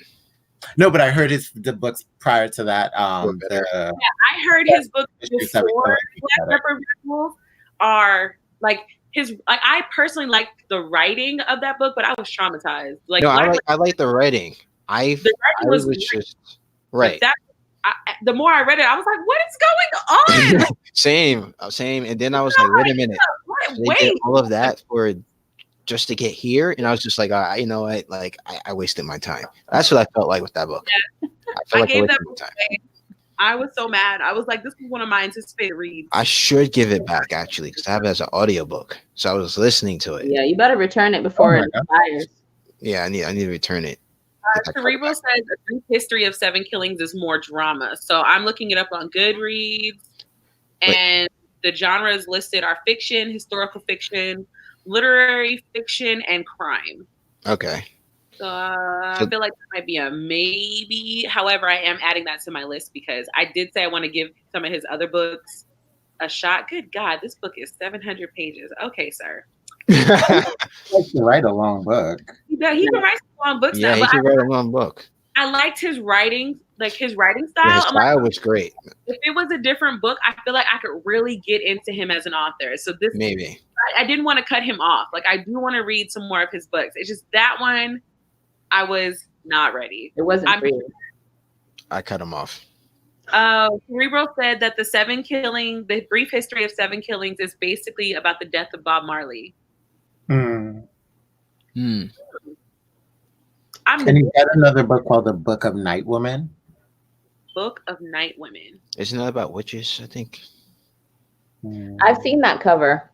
I've seen the cover, yeah. Oh, it's another one by him. Let's see. That's a period piece. Set in slave times. Yeah. So it's probably the book of that's the thing. I don't mind a slave narrative with some like magic involved and some subverting, some not being oppressed, or trying to overcome oppression kind of thing. Like you're not just gonna be basically like underground. I like if you're gonna do a slave narrative, let's be like trying to get out of this and kicking ass. We're not just gonna be sitting back. No. No. Let me just click this add button. Valerie Wilson Wellesley is a Black mystery author, but her books are older. See, I love this chat. Like, you get so many recommendations. Right. I suggest Tori Towell's channel for Black mysteries. Recommends he too is a Black male booktuber. No books are Yeah, Tori. I found out about. I found Tori, but he kind of hasn't been posting as often. I think Okay. he had stopped for a while and then he came back. I think he just recently came back. So I'm What like, is his channel? Because I'm looking at. I looked up Tory Towel, and that's not. I didn't see anything. because I know I'm definitely following him. I was Does like, he go by a different name? I think it's the same thing. No, did he delete his channel? I hope not. There's nothing there. Yeah, there's nothing there. Yeah, I mean, I like his themes, Cerebral Headedness. I just the plot of Red Leopard, whatever it is, was just I didn't like the plot of it. I think if the plot had been better, I would have enjoyed it because I like the light writing style. Since he I was like telling the magic realism in it. What? Yeah. I thought we were really going to get somewhere in that book because this is going to sound okay. It just went down a weird path. Well, I'm about to make a Disney reference to describe how I felt about it. So you know how Tangled starts off with the ending, like this is the story of how I died. Right. So like the book started off with like this is the story about how I murdered this boy, and I was like, oh, we're getting into it. Well, they're supposed to be. Wait a minute, how did we get here? Yeah. And they're supposed to be. I think the next two books are actually it's the same story but told from different people's perspectives. Oh no. Oh, that sounds draining. No, yeah, sir. so I think like you know how like the leopard like goes off on his own and you don't like, hear about him. So I think he's gonna talk about like what the leopard was doing during that time. No. That's what I heard. Well, So I'm gonna go back to his older books. I'm gonna go in the backwards direction. I'm gonna go backwards. I'm gonna read the magical realism ones, and I'm just not ready to touch on him in no, I'm good. I think you know what, I'll go ahead and give it like maybe another shot, like to see. Hey, Novelist Dan coming through. He gave us a link. Yeah, because I'm like, I know he's still got to be there. I just got to go looking through my Arabian Nights. Have you ever read Arabian Nights? like I've the never read Arabian Nights. like the 101 Arabian Nights or like different? Yeah, do you mean like the classic Arabian Nights, or like is there a new Arabian Nights? I always have to ask this because retellings are a major thing right now. So yeah, I need to like write like something to rival the classics one day. So when people my favorite author to read on Twitter is L.O. McKinney because of how much hate she gets because she made Alice into a Black woman. Like I would never have guessed that she would receive so much hate, but it's so many people that are like, can't believe you turned this beautiful blonde girl into this nappy-headed Black girl. And I'm like, why are y'all so pressed? Wow. They're really upset about it. And they're still going in. And she's like, that's fine. I'm signed for 4 books, so y'all can keep complaining. Yeah, she got some. Yeah, she's doing her thing. I stopped following her because it was getting a bit much on my feed. But well, I scroll past her now because I feel like every time she posts, it's putting out a big. Yeah. And I'm like, you got to take a break because. Yeah, I got tired after a while, but like all power to her though. She's doing well with her. Yeah. Oh, Black mystery authors. Ready for the list? We have Walter Mosley. I've heard of him. Walter Mosley. Oh yeah. Nora DeLuche, Attica Locke, Rachel Hoswell Hall, Kelly Garrett, Carolyn Marie Wilkins, Alexia Gordon, and Gar Anthony Haywood. All right. I should read a Walter Mosley because he wrote, I think, Devil in a Blue Dress, I think. He did. Sounds familiar. Yeah. That should be on one of my book versus movie things to like read that book and then watch the movie. I'm trying to remember which of his books I own. Since basically, Devil in a Blue Dress is like one of Wesley Snipes' best. People love him in that role so much. Yes. Attica Locke was a writer for the Empire TV show. Don't tell me that because I didn't enjoy Empire. I feel like it's not necessarily their fault why Empire is Empire. I was going to say that. I was like, not that it's really their fault. They probably did the best they could. Ted, I am personally enjoying the Blades of Black series by L.O. McKinney. Her second book came out at the end of last year. I am enjoying it. There are some things that I don't like about it, but the main story I like. I'm intrigued to see what she does for the third book because the second book felt like such a good ending for the series. So I am intrigued, but then I learned that she has 4 books. She signed on for 4 books for this series. So I'm really like, But yeah, if you need to protect your energy, I don't recommend following her on Twitter. Her entire Twitter is based on her calling out bigots.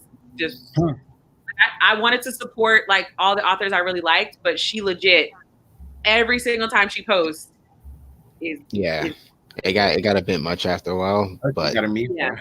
Like I said, like, you know, good luck to her for, you know. I don't know how she's doing it because I would be going crazy by now, but yeah. I couldn't imagine. Like, I get 1 or 2 every once in a while. Like, I had somebody tell me that I was an idiot for suggesting that Barnes and Nobles highlight retellings when I could just tell them to read Octavia Butler and what is his name? The black guy that intellectual black people always mention, Baldwin. James Baldwin, yeah. Intellectual. I love James Baldwin.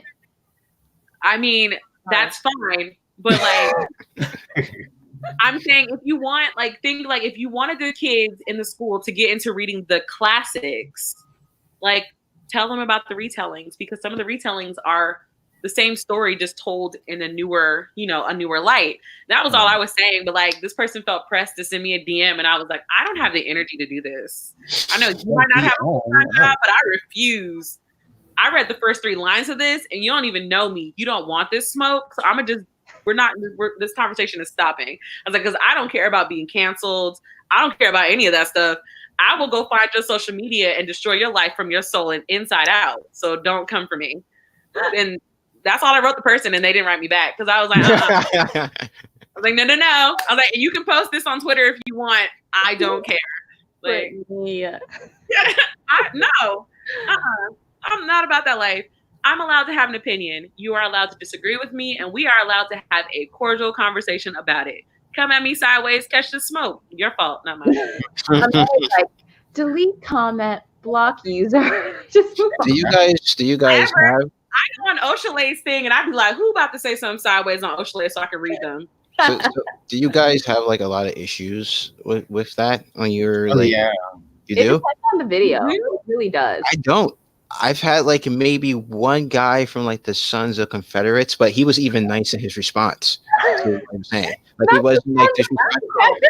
Yeah, because I did a video about Black Confederates and what like the reality of the Black Confederates. Yeah, of whether they were like actually soldiers or just like considered like servants and whatever. And he had like a response about, you know, that he disagreed with the book and stuff, but it was respectful. It wasn't like coming from me as like a person. So I've had nothing but like respectful comments. When, yeah, but I haven't had, knock on wood, people. I mean, I think I've had like a couple try to bait me and stuff, but like one guy on my video about Haiti tried to make it seem like I was making Haiti seem poor. No, actually told me Haiti wasn't poor, and I was like, but the statistics show otherwise. I'm not trying to like disown Haiti and say like it's poor because like, you know, X, Y, and Z, but these are just the facts. These are just the facts. Yeah. And I quoted and everything and stuff in there, but he like tried to a little bit, but I haven't had anything come like, oh, like you, blah, blah, blah, blah. I haven't had anyone do that yet. Knock on wood. But yeah, like I know a lot of people have that problem.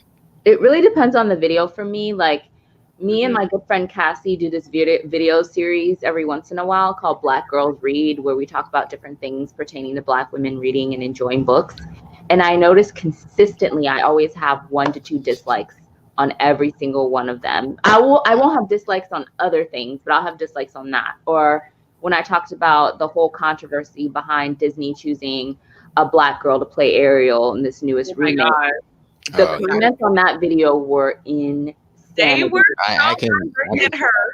I was like, nobody's ever messing with your. What if we make Tiana white? I was like, why are y'all so hype? It's crazy. I was like, oh my god. So it depends on the subject matter. It depends. Right. Like I noticed on our lives, depending upon what we're talking about, sometimes we'll have a dislike on the live, like one dislike, especially if we're talking about very like pro-Black things. What? Remember how like when we started putting the titles of our lives, like if there's a title, like if the title was like about a Black thing or like something racist about BookTube, we would have dislikes before we would do the live. Yeah. Yeah. So it definitely, like on my video where I was talking about is BookTube racist and just like Black BookTube and things like that, I have dislikes on that video. So it just depends. But whenever we talk about liking ourselves and uplifting ourselves and things like that, there tends to be dislikes. I'm just like, I've just accepted it. But if I'm talking about Harry Potter, or I'm just talking about, you know, everything else that other booktubers are talking about, then there will be no dislikes. So there you go. Right. Shane, you said you get them all the time? Oh no, I don't get any at all. Oh, I was about to say. I go on all of y'all videos and I will scroll right to the comments like, so do I need to read anybody today? Like, no, I haven't reached that. I haven't reached that level yet. I haven't had. I will say I don't have enough subscribers to make that kind of impact yet. Because I know I'm sure I've said things, and I know somebody's gonna cut like. Eventually, somebody backtracks to some of these videos. They might be like, "Bitch, what the fuck are you talking about with this racism? What are you talking about?" And I would be like, "Okay, somebody's gonna backtrack eventually and say something." I think the worst one I've ever gotten was the person that decided to send me a message to call me a homophobe because of how much I hated Legend of Korra. I think that was the worst one. I think that's still to this day the only one that managed to really hurt my feelings. Because I was like, anybody who knows me knows I just hate romance. Like this is not a specific girl on girl situation. I'm like, I just think romance and fantasy is stupid. That's just my whole platform. If a battle is going on, why are they making out for 6 panels? That's a very valid freaking question. Like, yeah. I always find that odd whenever I read certain fantasies where they try to introduce a strong romantic plot. And it's literally like someone's getting killed or someone's just died or in the middle of a war. And it's like, ooh, sexy times. And I'm like, how? Right. This is not really. I will say this about 8 million times. They were literally fighting a spirit. Korra is in full avatar mode. Her girlfriend gets hit. She comes out of avatar mode to go save her. And then for the next 6 panels, they're kissing. In the back of the set, the spirit is whooping behind. Like, I'm like, wait, girl, if you don't get your butt back in that avatar state, like, what's going on? Oh, that. I was so mad. I was like, I will never read another Korra. Y'all got me messed up. You're not about to do this to my stories. I heard that about that Sarah J. Maas book. What is it? The Court of Thorns and Roses business that giving fellatio to the lead. You have to read while there was a war going on outside. You mentioned that you heard all the war going on outside while she was doing this, and I was just like, okay. Wow. Wait a minute. I've never read Sarah J. Maas. Me either. Neither I haven't had interest to read. I don't think I've gotten that far in that series because I was like, I read the first 2 books or the first 3, and I was like, I heard the third. Pause for 2 seconds. I just realized that Left on Read said, I don't really get hate besides I sound like a man and my voice is deep, which is a compliment because my deep voice rocks. First of all, your voice coming on your page great. Like that. Your voice is amazing. Your voice doesn't sound like a man. Like I love your voice. Not. It doesn't. It's very soothing. Yeah. And that's the main reason I watch your videos because your voice is so soothing. Yeah.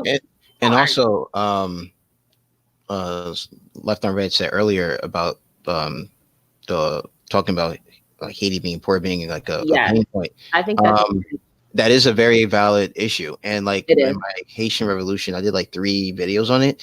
I didn't mention it till like the very end. And it was just like, well, this has happened because, you know, natural disasters, other countries meddling in Haitian affairs.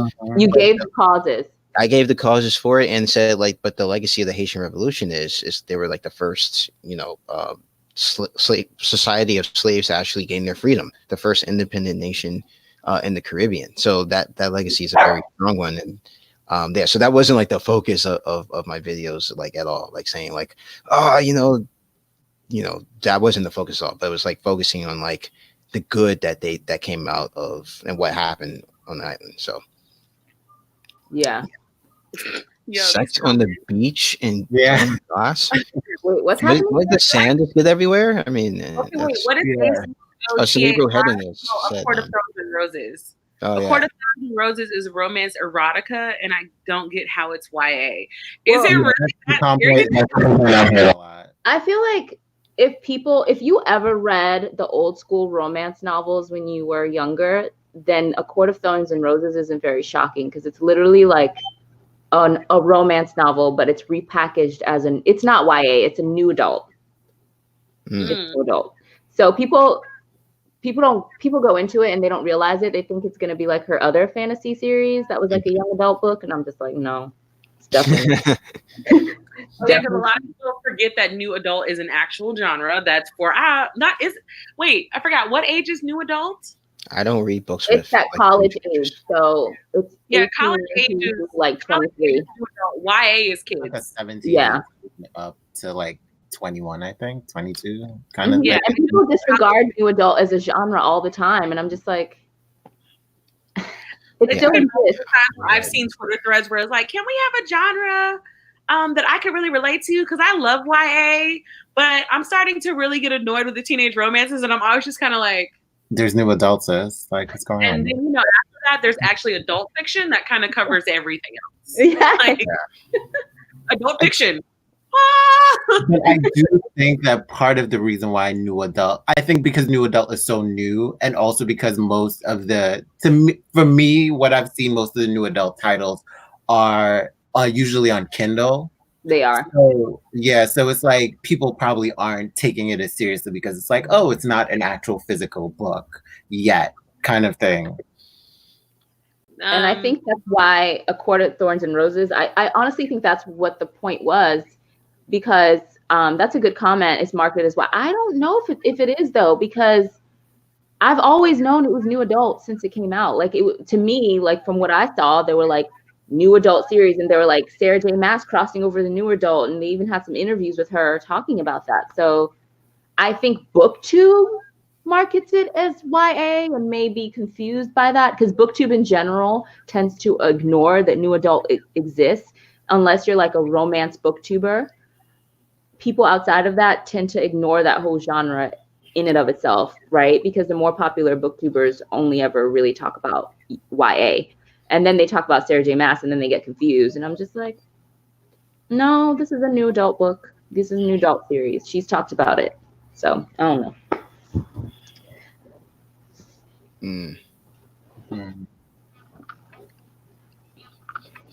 I love that I get just from people watching the live. It just cracks me up. The comments? No, like, okay, so I have other people that watch the live. Like, sometimes my parents just pop in and see what we're talking about, and they'll text me. They're like, oh, you look pretty on this live. I'm like, that is so distracting. Like, thanks, parents. Y'all are great, but distracting. Oh, and something I realized earlier that about men and reading, I have noticed another thing that I've seen a lot more men read are like graphic novels and comic books. Or at least Black men, at least. Because, one of the podcasts I listen to, For All Nerds podcast, shout out to them, they're really good. I love that podcast. Oh, you listen? DJ Ben, I mean, he gives all these like comic book. He gives a lot of comic books, and then he always gives some good manga suggestions too. Yeah. I wish he would. I wish he actually joined the community and like actually did videos about comic books, because he's really helped me kind of really get into the community more. I have I have a collection of comic books that like need to find a home on a shelf. Like I want to start introducing manga and comic books into my BookTube world. I just don't want to pull anything out that already is in a box because I'm trying to move. And then B, like, I'm trying to move. If the book is not already out, it is not being taken out until after this move next month. But 3 mangas I need to buy, so it's just like it's hard. Comic books are great though. I stopped buying comic books the way I used to. Like before I joined BookTube, I was really into them. I used to Like single issues. Like single issues. Yeah, I used to buy like a lot of single issues. So now I kind of limit myself to maybe like 1 or 2 like volumes.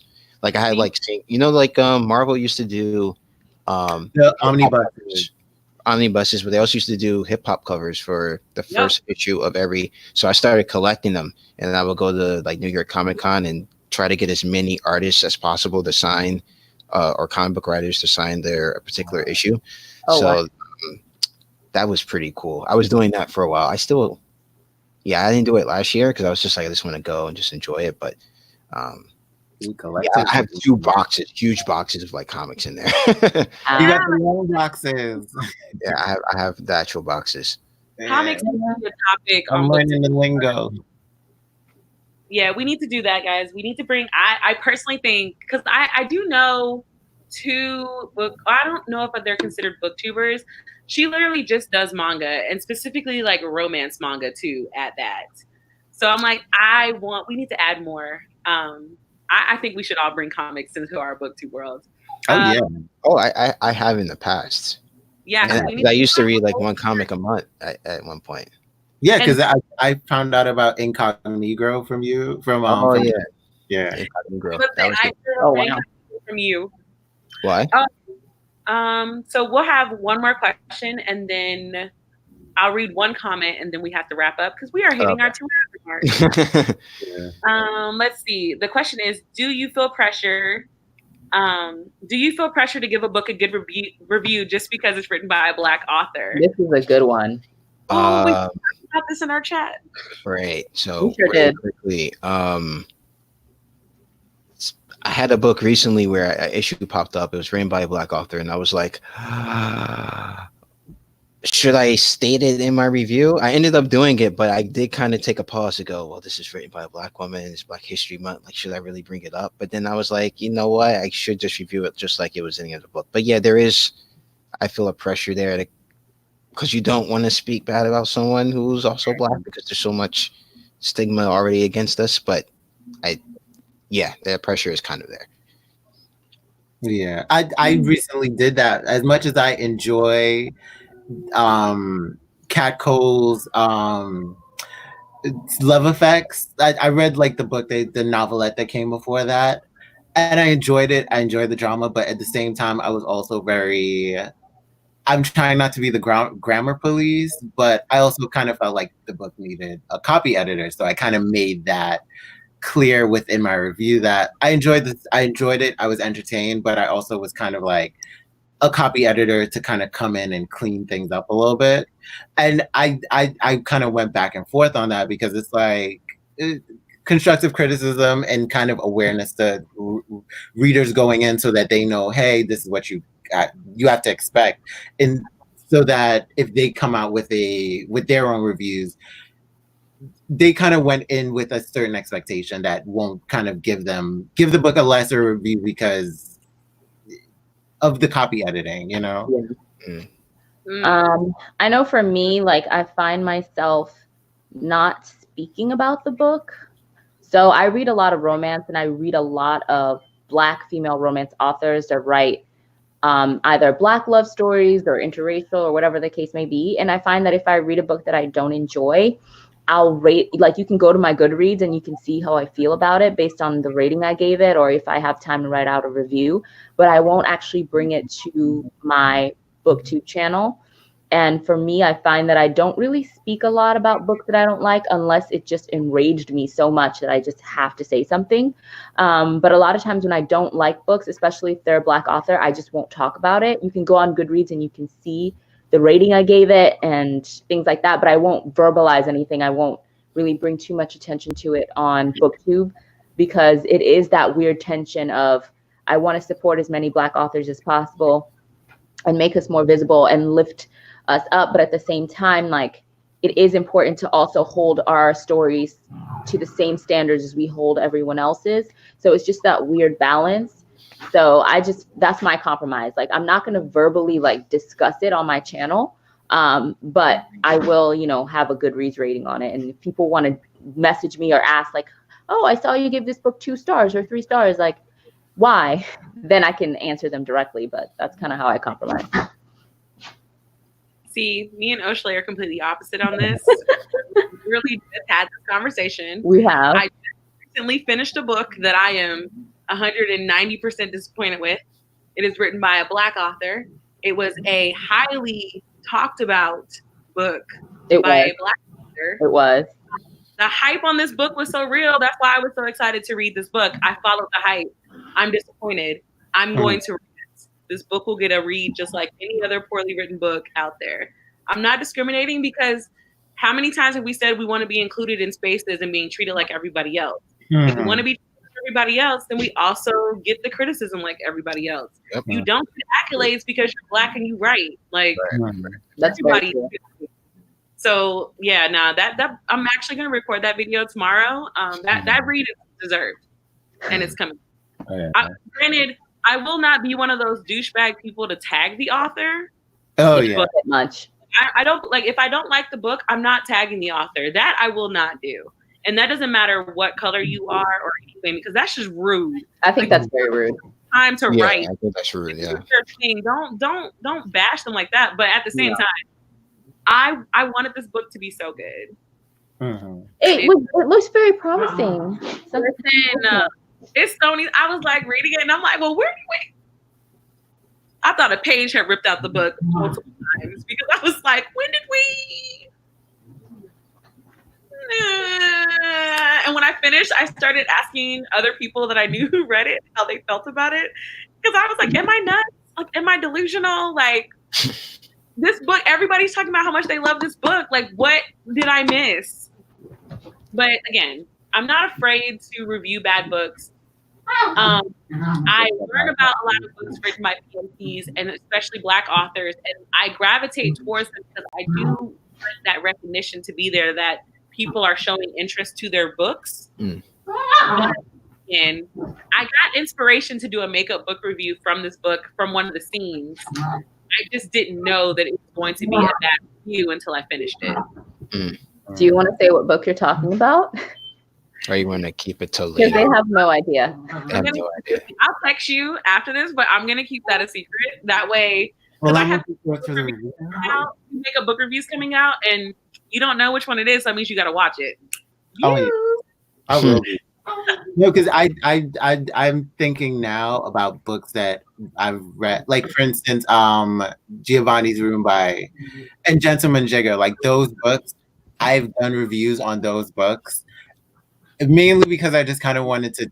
I just basically just said like I didn't like them, and I didn't like them for my reasons, and I understand why other people would, and I kind of tried to. At the end of the day, I try to be objective and balanced as possible, but I know I can always veer into my opinion and my subjective feelings about a book and be like, okay, I didn't like this because it was boring, and I can stand like I can stand this character. I didn't like Giovanni's Room because when I found out I read it, I started reading it in high school, and I was bored by it because at that time I tell you, I wanted to read books about salaciousness. Yeah. And that didn't give me the salaciousness I needed. It gave you what you were looking for. And now that I'm older and I realized that the book was actually about 2 white men written by James Baldwin, I was kind of like, oh, I don't like this. Because I've read enough I've already read the white man narrative, the white gay man narrative already. Like, I don't want to read it from a Black man now. And it just felt like white men problems that I didn't care about. And I was just like, I don't want to read this. And then it wasn't enough drama. Like, come on. You gotta give me the spice that I need. Give you the tea. Yes. Yeah. That's so funny. We've hit our 2-hour mark, guys. So we have. We just want to thank you guys so much. Wait, hold on. One last thing to wrap up. I just want to know what you are currently reading. Yeah, that's what I was about to say. Oh. Okay, we got you. Yeah, tell the readers what you're currently reading so we can say our goodbyes. Okay, so I'm finishing Love Effects by Kat Cole. Ooh, child, what is it? Look at it. Ooh. Oh, she out here. Let me. Ooh, child. Apparently I don't know how to work this thing no more. I don't know what to do. Regardless, I'm reading Love Effect. Okay. Okay. I'm gonna read Reddit the Bow next, and also, ooh, child. An Unkindness of Ghosts, because I can't see that. I can't find it right now. I think it's outside. Okay. But an Unkindness of Ghosts is like the next. I'm kind of in between like reading this and Unkindness of Ghosts, and then I'm about to finish up Love Effects tonight. Okay.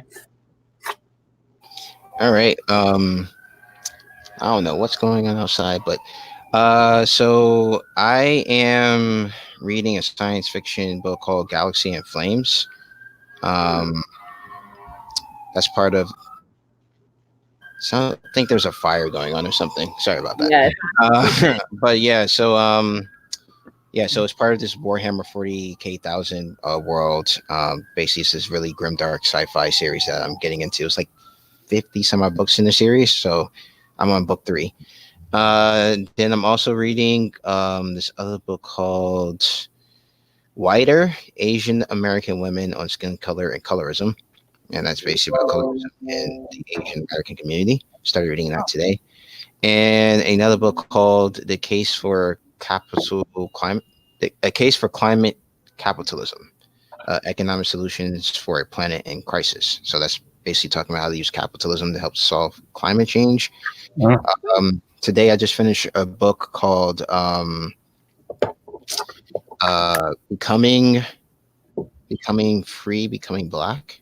Becoming Black, Becoming Free. I'll be doing a review on that.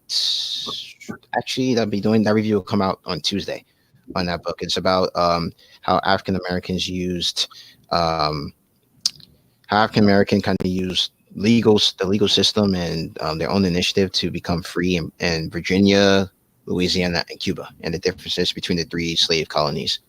Well, 3 slave states. That sounds very interesting. Yeah. So that's what I'm reading. I've read Freshwater by the way Rachel reads with Rachel. That was pretty good. And if you want to get into Warhammer Cerebral Headedness, I'm starting with the Horus Heresy, which is like 10,000 years before what the quote unquote where it is now. But yeah, so better than me. Ooh, I want to read Basketball Jones. Oh well. Oshley, what are you reading first? Because I close out. I forgot. Okay, I'm reading a couple of different things. I'm currently finally getting to finish Dear Martin by Nick Stone.